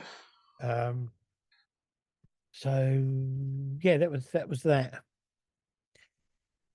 So I'll go on next because you really didn't do anything till six, did you? No. I Yeah. went It was a the anthologies. I know. Didn't I watch the first anthology with you? Pocket Full of Film Superstitions. Did you come in and watch that? No, I didn't. No, I went off and did some other bits. No, right. Well, I watched the short film, which was called Collection Only. Really quite funny. I really liked that. Creepy house with a woman in it, sort of demon or possessed sort Oh of. no, yeah, no, I did. I watched this one with you. Sorry. Yes, Yeah, I that remember that was now. that Yes. was really good. I really liked that. Yeah, it was a good mix of comedy along with it, and it was just the stupid bits of what people would do for a freebie. Yeah, that was really good. I really liked that. And then nicking everything else out of the house as well. Yeah. Yeah. And then we had the Pocket Film of Superstitions, which is an anthology film. Yes. Now, this was done by Tom Lee Rutter, who's done a lot of these sort of things, and a lot of the people involved in this were involved in other films Yeah. over the weekend. And it's done with their usual good quality and comedy and all that kind of thing.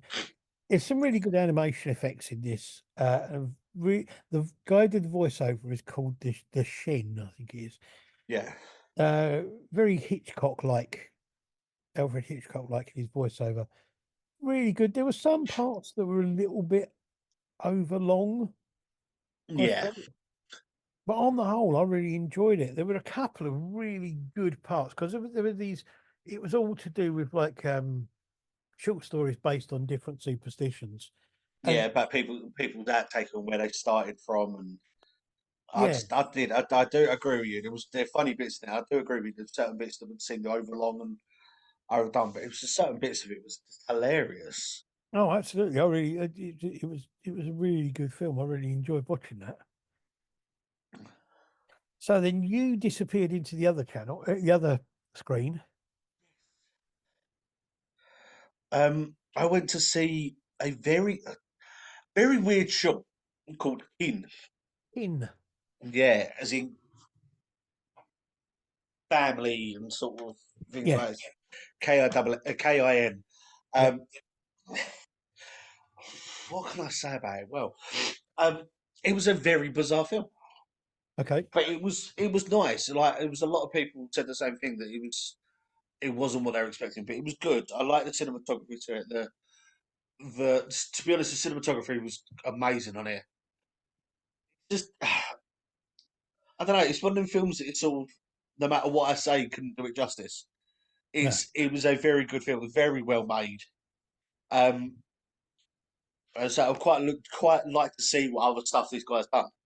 But and then we see a very bizarre film that was on the feature that was called How to Kill Monsters. yes, Now I looked this up and it's meant to be like a follow on to Book of Monsters and a few other things like that. But it's got quite a weird assortment of cast in it. Now it's got Lindsay Crane in it. I think that's how you pronounce her name anyway. yeah, Yeah, who has also been in Book of Monsters. She was also in this film that I see last year by a guy called Liam Rain, she done Eating Miss Campbell. right, yeah, And she's also in this. She plays the main person in this. Um, there's a few other little names that have been in other things, but you've also got Andrew Dunn who's in this, right, who was also I know him a lot from being in Dinner Ladies with Victoria Wood. Okay. The guy that was in the um, who worked in the cafe with him, who worked in that. So Yeah, he yeah, was in it. So he's obviously in it for like a comedy factor sort of thing. But it was a good film. It was the mix between the comedy and horror side of it. The cinema, not the cinema, the visual effects and the creature design were amazing. It was so well done, and there was a couple of twists in it as well. I thought worked very well, and it was really good. I liked a lot of it, and I said to you when I come out that it's as close to my because I think it's done with the same sort of people, the same people in it. It was done by it was up there with what Eating Miss Campbell for me. It was quite an amazing film. It was so well done, and I got to admit I want to watch now like Book of Monsters and stuff like that just to yeah. see all that. And I think Was it was so well done. was Nicholas Vince in this one? 'Cause I know he was in Book of Yes, Monsters. Oh, he was, yeah. yes, Nicholas Vince was in this one.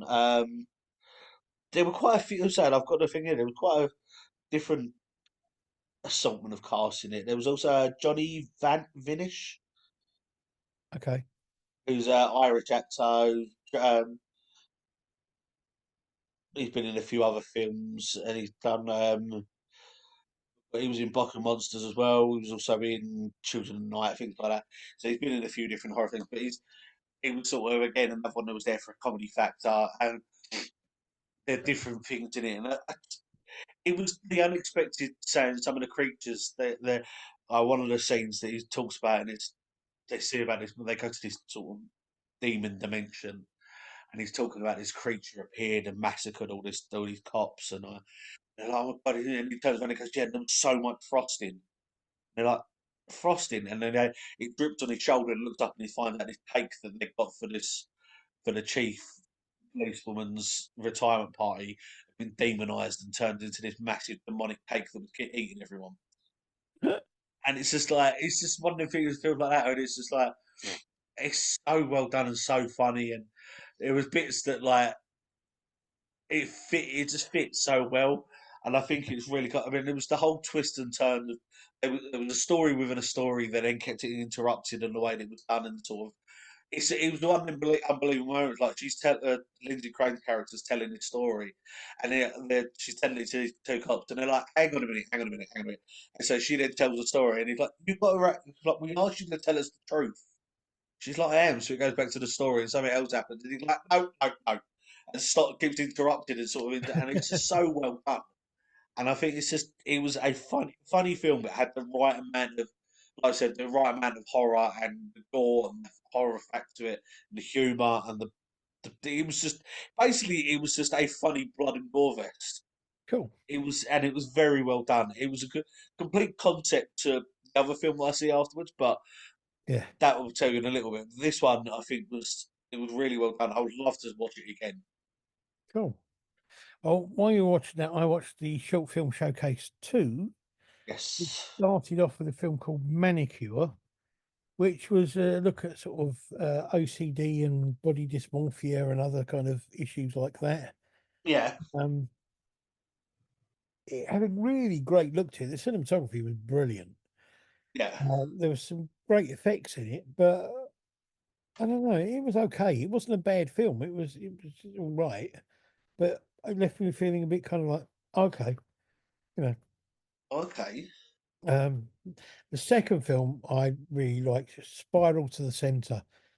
This was done as a kind of documentary type thing, music to do with music about a record collector Yeah. who is collecting.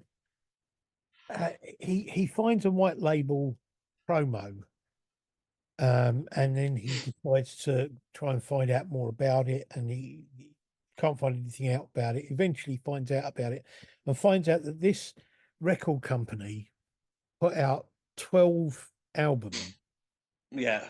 and he tries to get copies of the 12 of them, and he's trying to find out about these 12 albums. And it turns out that they're a record company not far from where he lives, Yeah. and they did do a 13th album, but the 13th album was never released because the company while they were in the process of starting to press it, the company, the pressing factory and everything burnt down, Okay. and it's like a look. They somebody's making a documentary about him looking for these other records and all this kind of thing.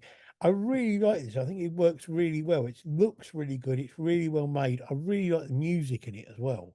Yeah. And we were lucky. I was lucky to meet the guy and who made this, who was the musician he made all the music for it as well as Yeah. acting in it. And so he's put out an album Oh. um, Yeah. that's got music from the film in it. And they're talking about they may put out the 12 albums. He may do the music to put out the 12 albums as they are on the film, which could be quite cool. Yeah. And that third film was called Neonate. This was about a pregnant woman with a very odd neighbour who takes her in when she collapses. And it's not got a very nice ending because this woman's a bit mad and ends up sort of taking the baby out of this woman's body Oh. before it's really time for it to be done. Yes. The fourth film is called Gateway of the Sun. It's kind of like I don't know, found footage. It's an old video that somebody's watching. And it's a kind of, I don't know if it's a mockumentary or a documentary style thing, or it's about a cult. It's kind of a video of an actual kind of ceremony, and it really didn't do anything for me. I just didn't kind of get Yeah. it really at all. So that was it, really. Well, while you're doing that, I watched. This is my last film on the night because the one that was on afterwards was a classic. We've both seen so many times. Yeah, yeah. But so I watched the. There was a. It was. I don't remember how to pronounce this now. Periodolia. Yeah, Periodolia. But it's basically it's a it's a thing that it's actually a not an illness or it's a film of things that if you can see things that aren't there and it looks like they're staring back at you, so like shadows and stuff like that. Okay. And it's basically that this woman, older woman, gets killed by one of these creatures that she's taught to try sort of talk to. If she see things that aren't there, if you flick your torch on and off, it helps your eyes focus on something that you think's not there. He ends up doing this and ends up annoying this demon presence that's there, which ends up killing her. And while this is going on, you do hearing about this. There's a priest who's looking over a body doing the last rites. He's played by a very known actor for not horror stuff, but for more TV series, which is Graham Cole, who was in The Bill, All right. um, which was very weird seeing him sitting in Romford Cinema because he was there watching it.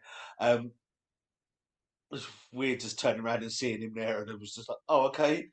But yeah, so watching that, and he ended up doing it, freaking out, and going to help the basically depossess this house. It's a very, very well done. The visual effects that they used for the demon and the creature were amazing. It wasn't like over the top; it was more like smoke and sort of slight factor. You could see it in a distance. It wasn't like there's a black figure and there's a creature. It was sort of like you could see something a little bit misty if you focused a bit, and then Yeah. you'd see the eyes and all that. And it was very well done. The makeup design that they used for the woman's face at the end, I thought was amazing. I've not seen anything like that in any other film. Was really good. Um, and the feature I watched, um, it's called Peter Rabbit, Yes. which has got me so many times because I keep wanting to say Peter Rabbit, but it's not. It's Rabbit. Um, it's not an original idea film. It's a typical group of kids who bullied these other kids who they thought something had happened to him, and he's not. Then comes back to get his revenge, and Right. it's just everything. And it's like years later, and he's getting his revenge. It's not, like I said, it's not an original story. It's a very bizarre take on it though, because um, again, there's some famous, sort of couple of famous names in it. The main guy that is helped the two that want the revenge getting their organisations played by a guy called Guy Henry, who was in Casualty and Holby and stuff like that. So Mm. it's weird seeing people that have done stuff like that doing the horror side of it. Yeah. Um, it was a bit weird watching that, but it's not. I don't know. It's for me. It was a good way to them to do it. It was a good film. It was a I don't know interesting thing, but it wasn't an original idea, which isn't. I know it sounds hard and it's very hard to do, but it's a unique way that they told the story. But for me, it wasn't an original idea. Um, No. saying the location they done it in was amazing. The cinematography for it was fine. The effects they used on the death scenes and the things that we used and like the ways that they were killed were very very good. Like they would say very like almost like feature film, top budget feature film sort of worthy. But it's just like I said, it's not an original idea, but it was still a good film. Cool. Like I really enjoyed watching it. I didn't think I would, but I really enjoyed watching it. I will say though, for anyone that's watching this that did see it or that gets to see it, if someone can find me a copy of their mask they use, I will love you forever. Because it's a giant white bunny rabbit head. Okay. But so during the day it looks like that, but at night you can hit a switch and it lights it up with blue neons, and it's got crosses for eyes, and I just think it looks really cool. Fair enough. So while you were watching that, I watched Horoscopes. It was Horoscopes 2, Chinese Zodiac. This was an anthology film made by lots of people. Basically, what they did was they took um, they each lots of different directors, and they gave them an animal for the Chinese Zodiac, and they made a film based on that. Yep. Um, so some of them were better than others. The rat one was about a cheating boyfriend, which was quite good, and I think it was Rufus Hound was in that. Oh, okay. Um, the ox one was about um, a guy in a flat who kind of gets taken over by a demon, and he kind of he pushes his girlfriend's sister out a window. Uh, yeah. Then the tiger is about sort of gangsters and this woman who is killing them dressed in a tiger skin uh, Okay. jacket, which is quite cool. Rabbit was about scientists about a dead rabbit and the things that the rabbit saw before it died, and it's just really bizarre because they're all humans. Strange. Um, Okay. Dragon is a man in the countryside, which is about a dragon. It's all right. Snake, which is kind of like a TikTok thing that they did this brilliant thing. They did a pie eating contest, which of Okay. course was called the Python, and it was about people being poisoned. It was about the difference between poison and venom, and how this Okay. shows people the difference between poison and venom. Um, Horse, which was about a man in a flat with it's about drug stuff. Yep. Goat was a satanic ritual thing. Monkey was one of my favourite ones actually. It was a Welsh thing, and it's about this kid who finds a monkey suit and is going to use it to put up on uh the scarecrow thing for his dad, and then this strange woman turns up and puts the suit on the kid and nails him up instead, uh, which was kind of cool. There was Rooster, which was I don't know what that was about. I can't remember what I wrote down there. Uh, and then was a dog with this couple who were moving into a house, and this guy was keeping this woman in the basement, Yeah. but he was keeping her like a dog, which was really bizarre. And then Pig was about this. It was a Christmas one based on this guy who's quite funny. This guy has got this bloke tied up in this office, and he's going through the piggy thing, this little piggy went to market and putting nails in this guy's toes as he's doing it. All to do with his sort of Marks and Spencer's Christmas sandwich being nicked from work. It was quite interesting. It was good. Oh, and there was a short before that I mentioned called Caretaker. It Oh starts yeah, off with like old style grainy film, and then it's got an odd feel to it. It's a sick woman and a younger woman looking after him, and then this child turns up, and there's sort of flashbacks and odd things. No dialogue in it. I thought maybe there were ghosts at first. It's very odd and interesting, but again, a bit too long, I thought. But I think what it was about dementia because the house they're in keeps cracking yeah. and things like that. And I think I worked out that the old woman who was being looked after, the young woman that was looking after her, and the child were all the same person at different stages of their life. Okay. And it was all kind of being trapped inside this house with them. It was a bit odd, but very good. Um, Yeah. so then after that there was Dean of the Dead's Holiday Horrors and a short film called Nap. I didn't watch those. I must admit that was the Dean of the Dead's Holiday Horrors was another anthology film, Yeah. all about they were all in indie seasonal holiday films.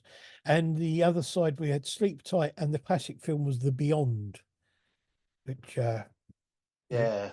I was saying Italian horror. I've seen Beyond a couple of times. I know you have as well. But also during the day we had they had an afternoon show at 3 o'clock where they were a panel discussion with Ian McCulloch, who was in Zombie Flesh Eaters, and he was in The Survivors and Yes. Contamination. Um, Cinzia Monreal, who was in The Beyond. Caroline Munro, who was in lots of the Hammer horror films, and was also in I think it was The Spy Who Loved Me, one of those James Bond films around that time, and Pauline Peart, who Yes. was also in some of the Hammer horror films and things of that type. And then there was a full audience with Cinzia Monreal and an audience with Ian McCulloch a bit later on, where they were answering questions and talking about their careers. Yes. Also, another person that was there on the weekend was Ross Sandbridge, who Yes. is an actor that many of you will know because he was the body part of Snork Snork. Yes, from Star Wars. from Star Wars. He was in was it The Last Jedi? Yeah, he's also, as he describes himself, one of the furry Bee Gees from Star Wars. Yes, he was in the film Solo. There are three main Wookiees, Three main Wookiees, and and he was one of them. he plays the black and white one, and then he calls himself one of the furry Wookiees, furry Bee Gees, and he's Very Bee Gees, such a yeah. great man. He's so down But to earth, and he's an incredibly lovely bloke. He really is. And what I loved is the fact that I talked to him last year, I think it was, for about 5 or 6 minutes, and somebody said about us made a silly joke about us doing a film together because our body types are so different. yeah, you're what was it? You're 5 foot, I'm 5'7". yeah, and Ross is 7'1", and He's he's he he's built like a stick, and I'm built like a beach ball. I wasn't going to say that, but yeah, But but the, he's so down to earth. He's such a nice guy, but the thing that and got me was he's the fact that I walked up to the table where he was setting his stuff up, and he yeah, was standing there setting his stuff up, and he just glanced sideways, looked at me, and he went, "Hello, Andy, how you doing?" yeah. I thought, oh, it was Well, really nice. I Yeah, did the same thing with one of the. He was signing autographs with people that were there on the. I think it was actually on the Sunday. It was the last day he was there, and I was talking to him, and he was sitting there signing autographs for people, and he's then just started all that, and then stopped had a chat with me, and he was just having a laugh, and he's saying he's so down to earth. He's such a great guy. He's such a yeah, laugh, he and is. he's just from what I can gather. I will say as well, he name dropped once someone that he's an idol of mine, and I love him to pieces. And he name dropped him so casually that it took me a while to realise that he did. Yeah, But he was talking to me about something, and he was like, "Oh yeah, I was talking the other day to Andy Serkis," and I'm like, yeah. and it's only about 5 minutes later. I went, "Hang on, what?" Well, the thing is, he was saying to me that Andy Serkis, of course, did the voice, the face mapping That's the face for Snork, yeah, for Snork. He does the face mapping, but he said that Andy Serkis is the first to admit that he wouldn't be able to do the face mapping and be able to do Snork's voice if it wasn't for the fact that Ross did the body, so for him to look and for him to see how he moved. yeah. So that was really Oh, cool. he just said the same to me. He's just he and he's actually got a deal. We had a deal with Andy. There was a picture of all three of them. So there's Ross, Andy, Snorks, and he Yeah, said that if anyone took along the pictures to Andy, he would quite happily sign it as well as when most people would you'd have to pay for their pictures and stuff like that. yeah, yeah, yeah, And he said that because it's all three of them, he's quite happy to sign it and pass it on because it's a joint thing between them. And if it wasn't for Ross or Andy, that character wouldn't be there. yeah, yeah. And as I say, the fact that he's such a great guy, and he's just such a lot, and he's just got such a great sense of humour as Oh well. yeah, yeah. He's a really good, really nice guy. Okay, let's get on to the last day, Sunday. So, do you want to go first? Um, yeah, my first film that I watched, there was a short film called Stage Fright. Very weird film. I gotta admit, it's not something I thought about. Like, I know a few people that have suffered with stage fright, and is when they're doing the practicing and doing the rehearsals, either be it bands, acting, or anything like that, it's fine. But as soon as that whole premise of you've got to do it in front of other people, that's when the panic sets in. And this shows it very well. It's the whole side of you can get over it, but what it can cause your body to think and your head to go, and the mindset you go into in between that time. And this film is such a is it's a good horror thing to it because of the fact it's that psychological horror Yeah, of seeing what's there or seeing things that aren't there and believing things are going in certain ways but they're not. And it's such a great film, and it's a French film, I think. Yeah, French film. And it's such a great cinematography. The atmosphere that they use in it was so good. But the swapping between the side of her having stage fright and the side of her not, and it was so smooth and so well done. And it was such a great idea, and I think it's it's good for. I really liked it because of the fact that it shows that there's not a lot of films out there that deal with the whole because it's not a mental illness, but it's a form of it. It's that having that mental blockage and that mental fatigue that you end up getting, and showing that as the fact that these people that do the acting, the people that like film wise as well, but do stage performances, be it music performances, what their mindsets can go through, and to be able to do what they do on stage. yeah, I yeah, think is so well done, and it puts a whole new image for me and a whole new respect for bands, for solo performers, for stage actors, for people that do theatre, for people that even just like the people that do the um, operas and do stuff like that. The whole new respect for them because of the fact that it's okay doing a film because if you screw it up, you can redo it yeah, after. But on stage, if you screw it up, you've got that audience. You can't just go, oh, hang on, let me retry that. yeah, And absolutely. it's one of the things, and I love the fact the way they represented it in this film.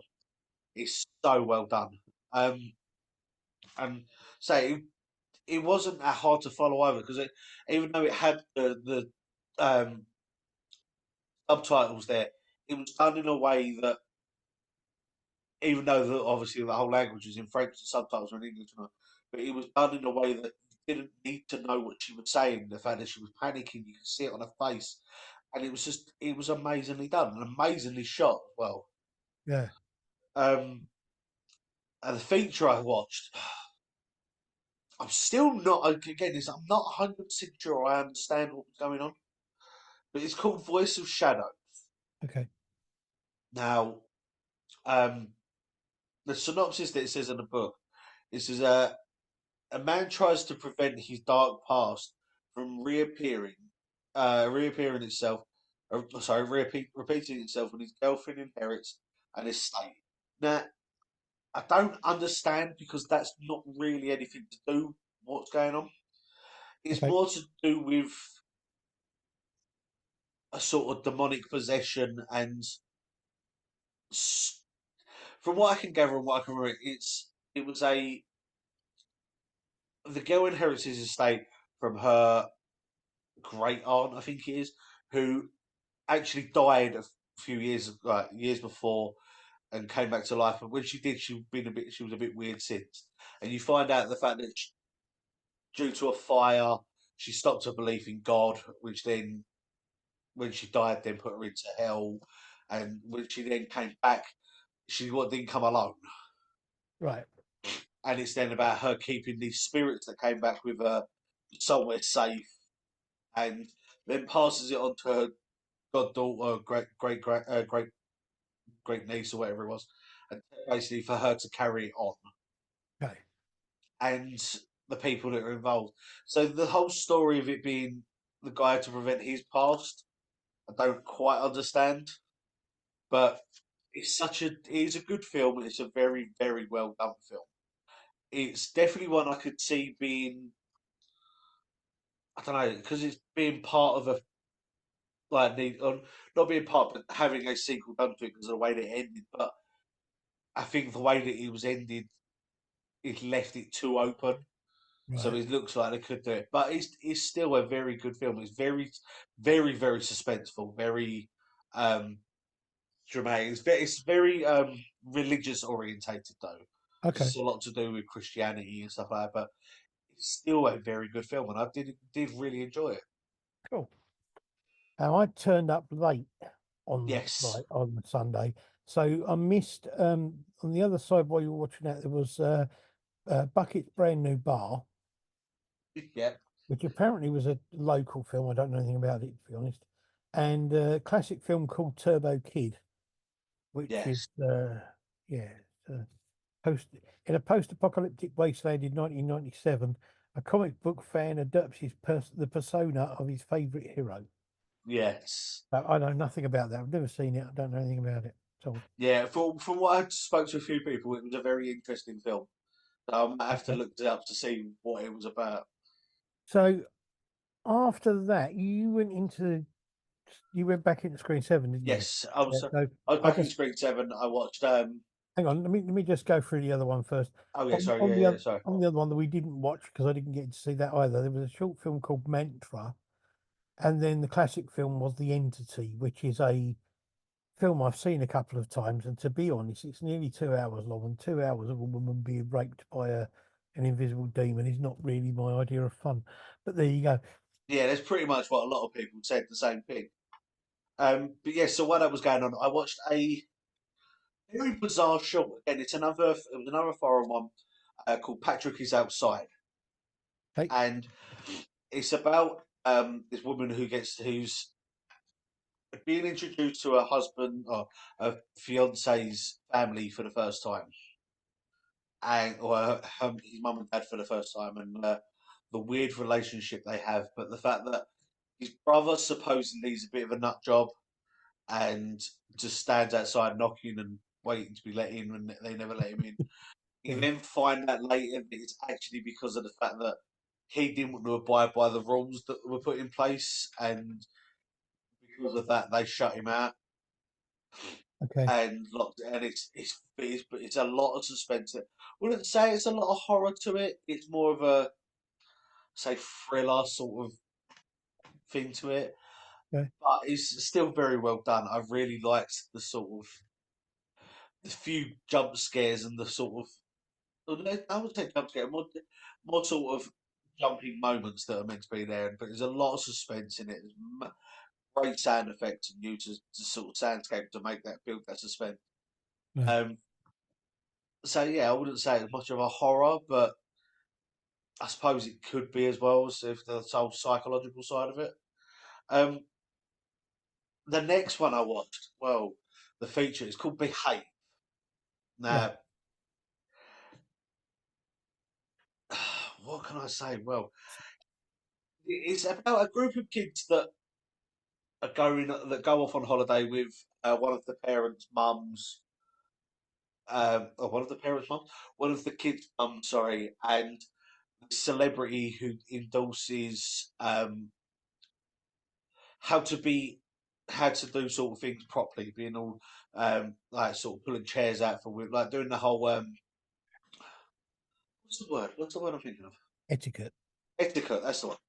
Sort of, but it's not modern day etiquette. It's more from like old Italian sort of style of has set out knives and forks properly for a big luscious meal, pulling Yeah. the chairs out for people, and the way like the sort of and a lot of the sort of respect stuff that you should have been wearing, what you should wear, what you should do, sort of. But it's a lot of it's from an older generation, Yeah. Yeah. and it's also about the protectiveness of Italian mothers.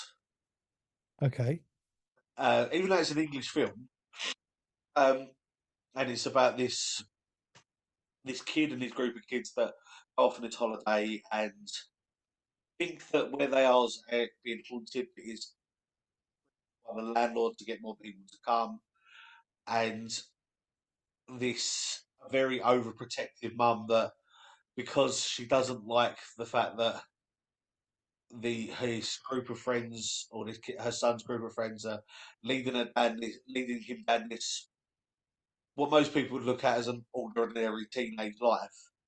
The whole Mm. sort of having a few drinks, having a laugh, the sort of getting to know girls and stuff like that, and so she ends up basically killing off his friends, Okay. but drugs him so he doesn't know it is her. And it's just it is so many twists and turns and the way that it's done, and I think it was such a really well done film.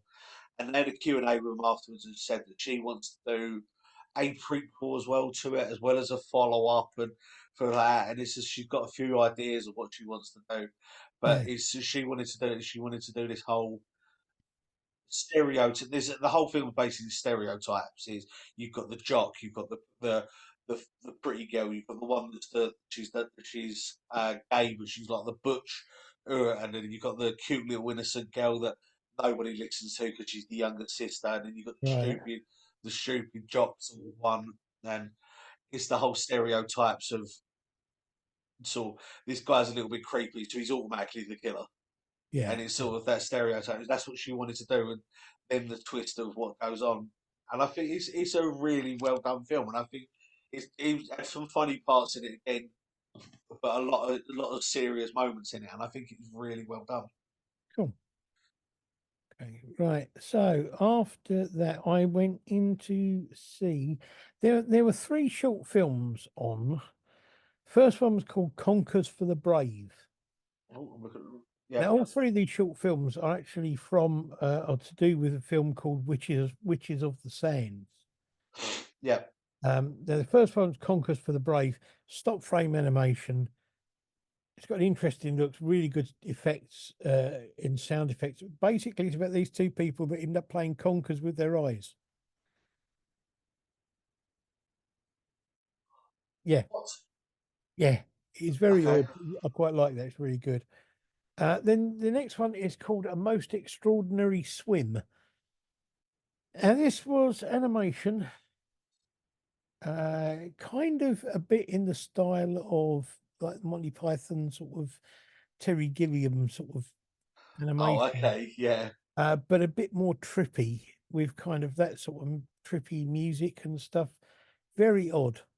I'm not quite sure what it was all about, but it was interesting to watch. Then there was a I think I heard a few people talking about that, and they said the same thing. yeah, there was a short film called I Won't Be Long, Love, in which this husband, you assume has gone mad because his wife is dead and he's still talking to her and treating her like she's alive. And then he she, or apparently she's bought him, or I don't know whether he's bought it and thinks that it's come from her, a chainsaw, which he then uses to cut her in half, and then goes off to attack people out in the street or something. I'm not quite sure. Really. Again, very odd, but interesting. Uh, that was followed by another anthology film called Mosaic. Um, this again was made by people who had to do with it's Alexander Churchyard and Michael Holliday, who had to do with some of the other films that have been on over the weekend, and a Yeah, lot of people who were in this were involved in other films that were on over the whole weekend. And again, this is pretty much their usual sort of fare. The idea of this is it starts off with a double murder on a kind of pseudo video thing, and it basically it's like there's all these different murders that are happening, yeah, and the murders themselves are not connected. But when the police investigate them, each one of the murder scenes, there's a camera, yeah, and it's always the same type of camera, and it's basically got the same picture on the cameras. So they're all connected, but they're not connected, if that makes sense. And then they kind of bring it around at the end so you see how they are connected. Um, some parts of it are really good. yeah, Um, altogether, it's much better than I thought it was going to be. Again, it's a little bit overlong because there were a couple of bits that kind of, for me, were a bit laboured. But yeah, I think it's one of those. It's like a lot with anthology films. You get some bits which are really, really good, and other bits which aren't quite as good, but they kind of balance each other out. But on the whole, I thought it was pretty good. Yeah, I really quite liked it. I quite liked watching it in the end. There were a couple of bits that weren't, weren't quite. They yeah. some humour things in it which weren't quite my sort of humour, but they were, on the whole, I thought it was a really good film. Well, while you were doing that, by the time a lot of people watching Mosaic, I was in the short film showcase 3. Yep. Now I'm really annoyed with my phone because I wrote all of my things down for this, and I seem to have lost Ah, 2 of my things for this. But I know what, well, 3 of them, but I know one. Remember it quite well. So the first one I saw was a film called Road Butler, and it's quite funny. Bearing in mind you'll find it quite funny as well when I tell you. It's a film that's very aimed at council workers. okay, So it's basically the whole um, being inundated with council payments and things that you have to do as a council worker, and it being abundant to it, and where he's working from home, but being able to then do all the stuff that you need to do indoors. So you end up seeing an advert for having a robot butler, which is basically in your image that will do everything around the house. right, So he ends up doing that, and it doesn't quite go the way that he plans it to. The robot's rubbish and it's awful, and ends up making more stress for himself to the point where there's a scene where the robot's sort of crying and saying that he wants to do better, he wants to do better, and then by the sounds of it, sort of switches and ends up killing the guy that makes him, and becomes as it because he wants to live to serve. So he ends up killing the guy and takes over his role of working for the council. fair enough. But it's a very funny film. There are some funny bits in it, but it was a lot of gory moments in it as well. But it's very very well done.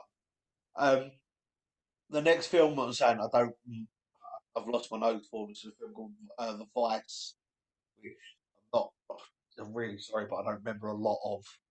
Okay. Same for Free Spirit.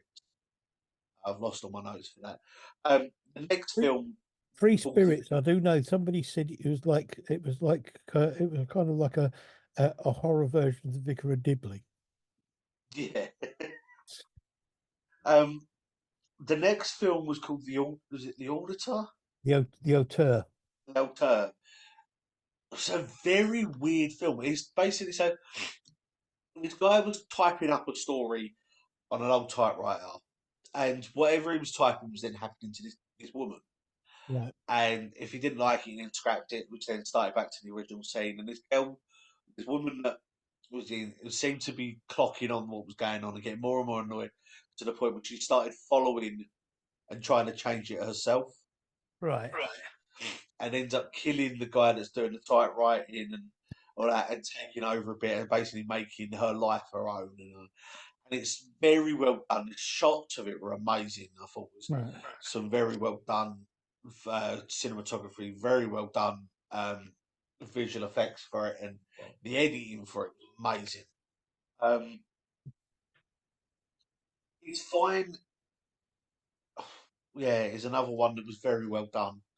It's a very hard film to put into words, Okay.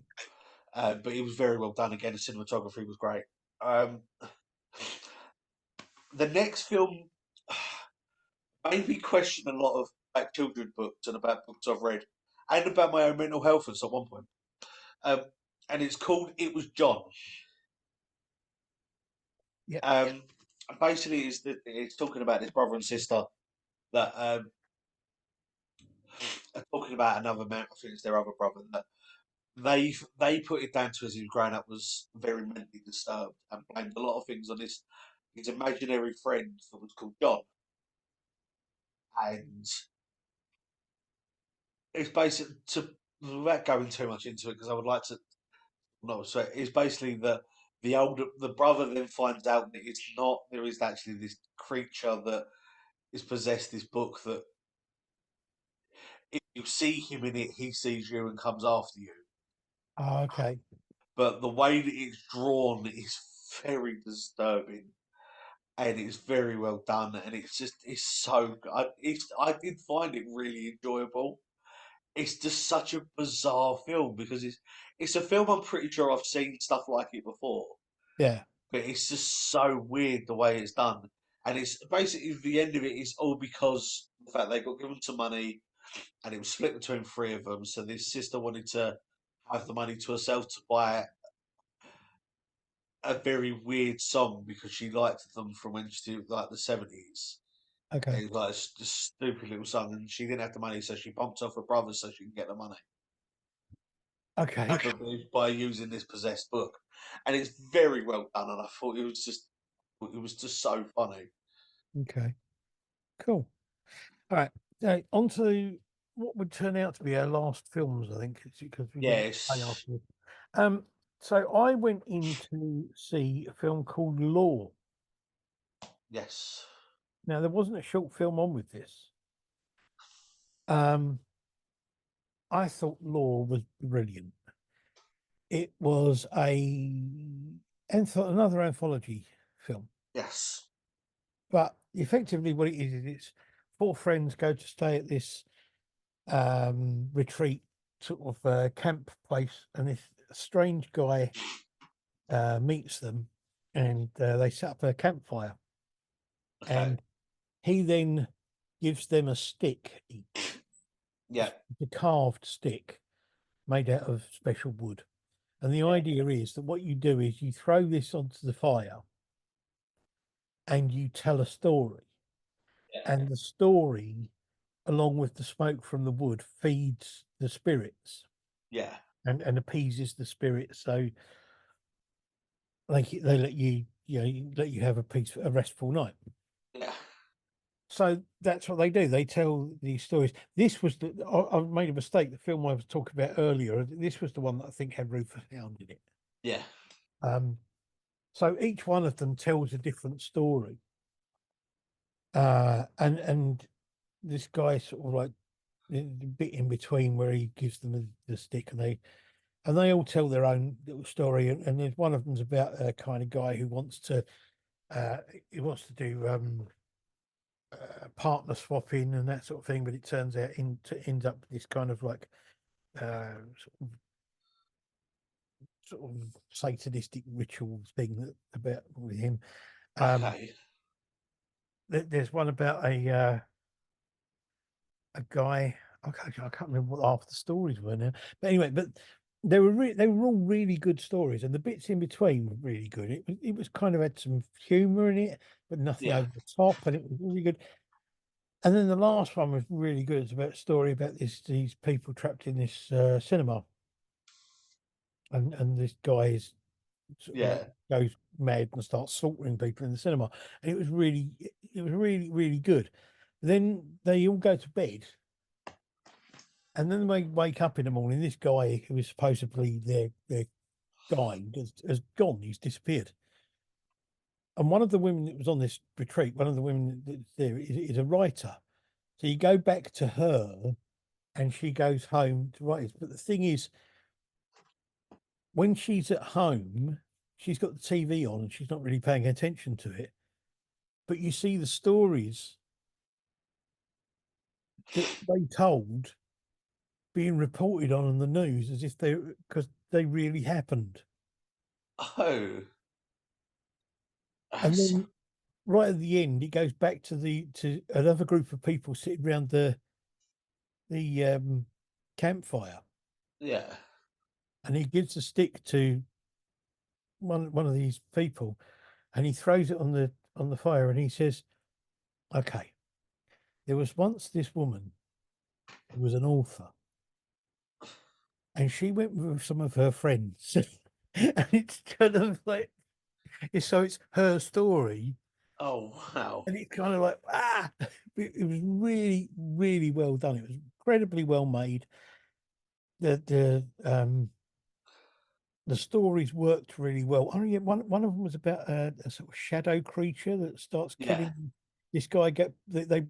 He's being chased, and he breaks into a warehouse, and this shadow creature kills these other guys. But it's kind of like when he looks at it on the video, it's him doing it, and he doesn't remember doing it, and things like that. But it's really, they are really good stories. They work really well. The whole thing works really well as a film, and I just thought it was fantastic. I really enjoyed watching it. Yeah. Oh, why are you doing that? It says in the thing in the brochure about the fact there was a short on there, but for the life of me, I can't remember. Well, Hangman. Yeah, Okay. can't remember where. So I'm really sorry to whoever done it, but either it didn't get shown or my memory is shot and I can't remember anything to do with it.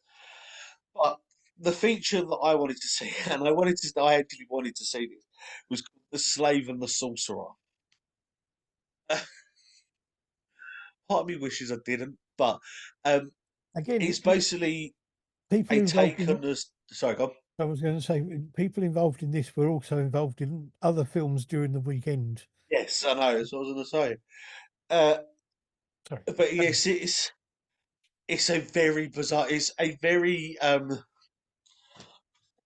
do I word it? It's a sort of like a Conan the Barbarian film with um Arnold Schwarzenegger's version of it. Yeah. So it's a lot of ripped abs and straight like, but it's a very bizarre film. I don't know. It's a very good film. I will admit. It's very funny, very well action packed. I'm not too sure about the whole horror side of it, but Yeah, well, it was a it was more of a fantasy film, I think. yeah. But it was very well done, and I think it's such a great film. It was such a good one. Like for me, because of stuff that went on, and I had to get back home. It Yeah. was a very good way for me to end in the weekend and end it all. It was such a great film. It was such a good laugh. And so I watched it with some of the other people that we met over the weekend, and even they said that it was such a great film. Um, it was just such a I don't know. It's just such a bizarre thing to see. Like obviously watching a whole weekend of these horror films, and it's just this then the fantasy of this sort of slave warrior that ends up sort of saving the princess and saving the realm and the things that go on with it. And it's just such a great film, and I'll quite happily sit and watch it any time again. Okay. Well, now after that, they had on one screen, we had the classic film of Profondo Rosso, or Deep Red, which Yes. was a Dario Argento Italian horror film, which it says on here, a pianist and a journalist are pulled into a mystery after the former sees the murder of a psychic. And there was a short film on that called Shipwreck. Yeah. And on the other screen, there was a short film called Maria Jose Maria, and that was followed by The Activated Man. Now, this was the film I saw on the all-day Halloween, Halloween. Yeah. thing, which is about, it says trauma brings on strange visions only Oars can see, which unlocks a forgotten past. It's not a bad film, but I think it was made with the idea of it being a franchise, which I don't think it ever really would have been. And the thing that gets me is it's got some amazing people in it. It's got Tony Todd's in it and Kane Hodder, and there's a couple of other people as well who are named, well-known horror actors. Yeah. It's. So I was looking at it now. There were quite a lot of people in it. But we were saying you've got Kane Hodder, Tony Todd. I was trying to think. There's so many other people in it. Was it Vladimir Kulich, who played the ghost in the original Ghostbusters that was possessed in the painting. Yeah, yeah, Um, yeah, there was quite a lot of big names in this and people that come together for it, and I think it's so well done. yeah. But okay, and then there were two lots of short films which we didn't unfortunately get to see. There was the final shorts where you had The Man with My Name, Bad Boy Buck, Jack the Mimic, um, Ron, 32, Pulp. Then we had Somnia Corvus, Marvin the Vampire, and Elusive. Now, the other thing that was on, of course, were the awards. Yes. So let me go through the awards. So the best actor was won by Tony Todd. I'm assuming for The Activated Man, as I think that was the only film he was in. Yes. Uh, best student bodies, which were the short student films that I saw, Yeah. was Hold of the Dead. Oh, okay. Most promising filmmaker also came from the student bodies. That was Remy Amber Daniel Tees. That was for The Watching. Okay. Best film with a budget of £1,000 to £10,000 was Trial 22. Best actress was Lindsay Crane for How to Kill Monsters. Yeah. Best film with a budget of £10,000 to £100,000 was Law. Best foreign language film was Visitors Complete Edition. Most inventive film was Spiral to the Centre. Best portrayal of women in horror was Just One Last Thing. I wish I'd seen it now because I'd like to have seen what that was. Best animation was The Blood on Me. Best anthology film was Law. Best screenplay was Vestige. Best local film was Bucket's Brand New Bar. The best score went to The Animated Man. The Activated Man. Yeah. Best short, sharp shock film was Chef Gustav. The best short film was Caretaker. Sure about that, but okay. Best cinematography was Manicure. Best visual effects went to How to Kill Monsters. Yeah.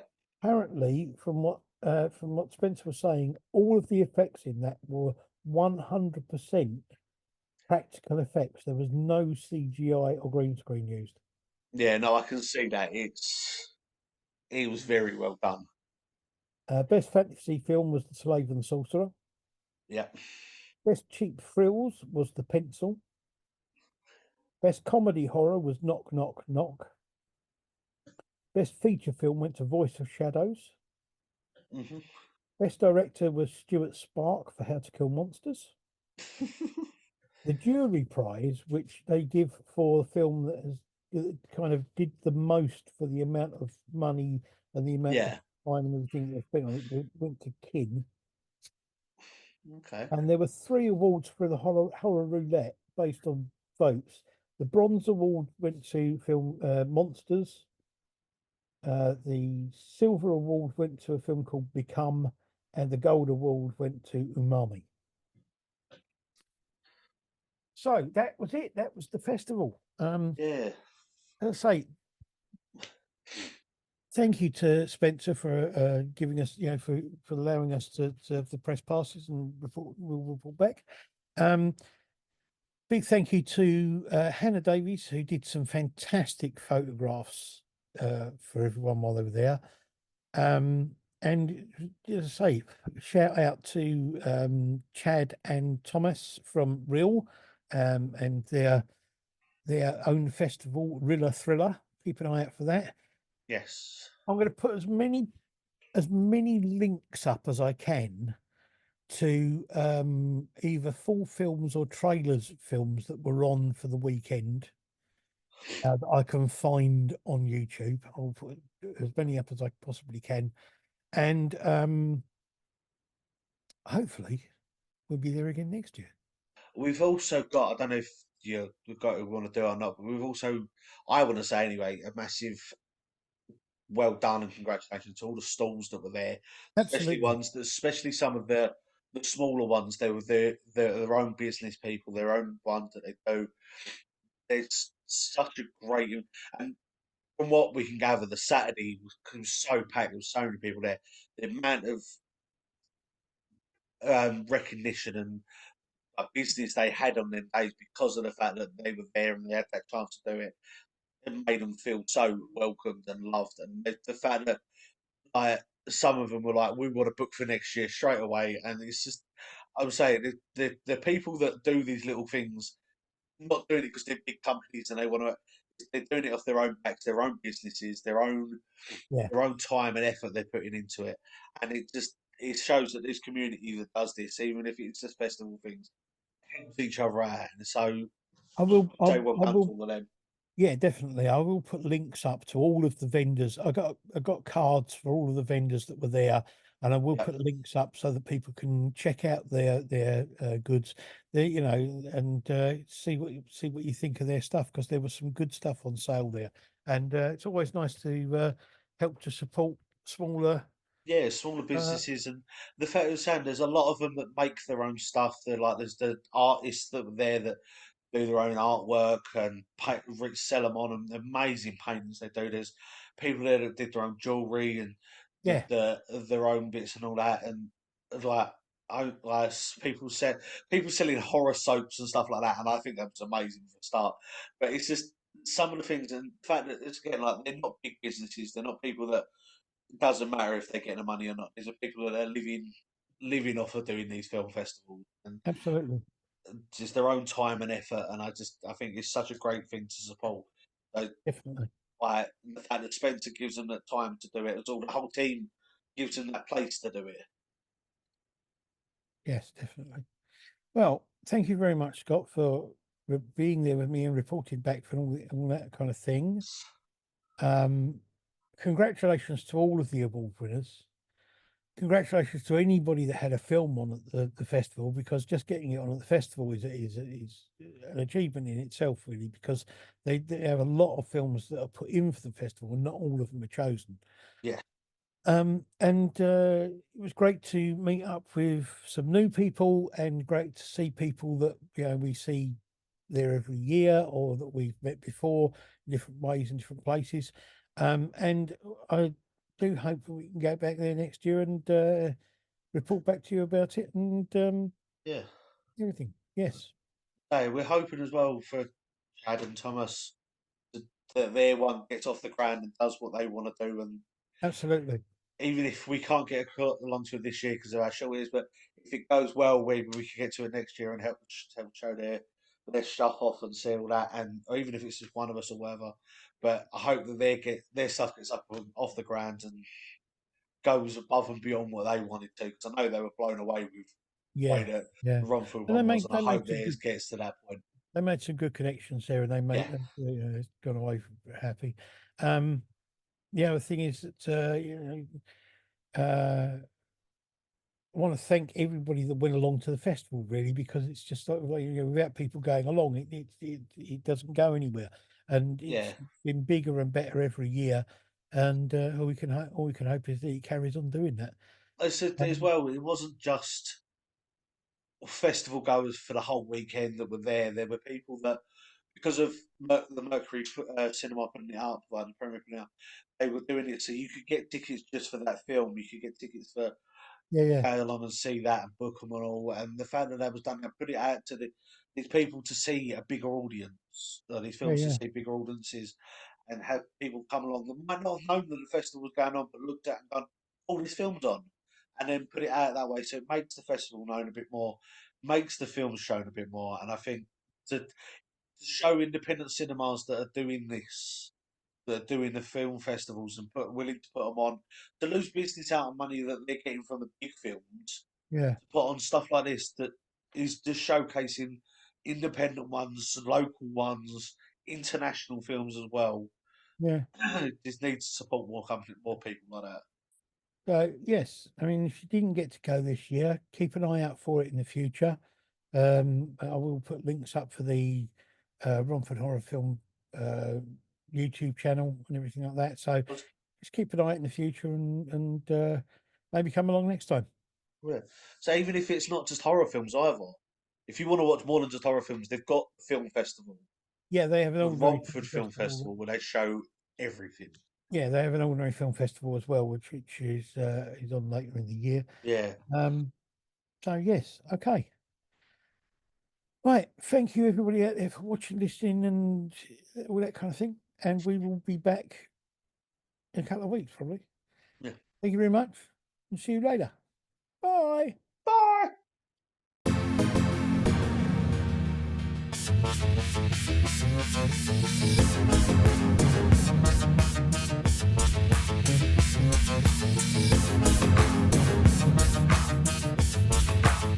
The Sciforror Film Podcast.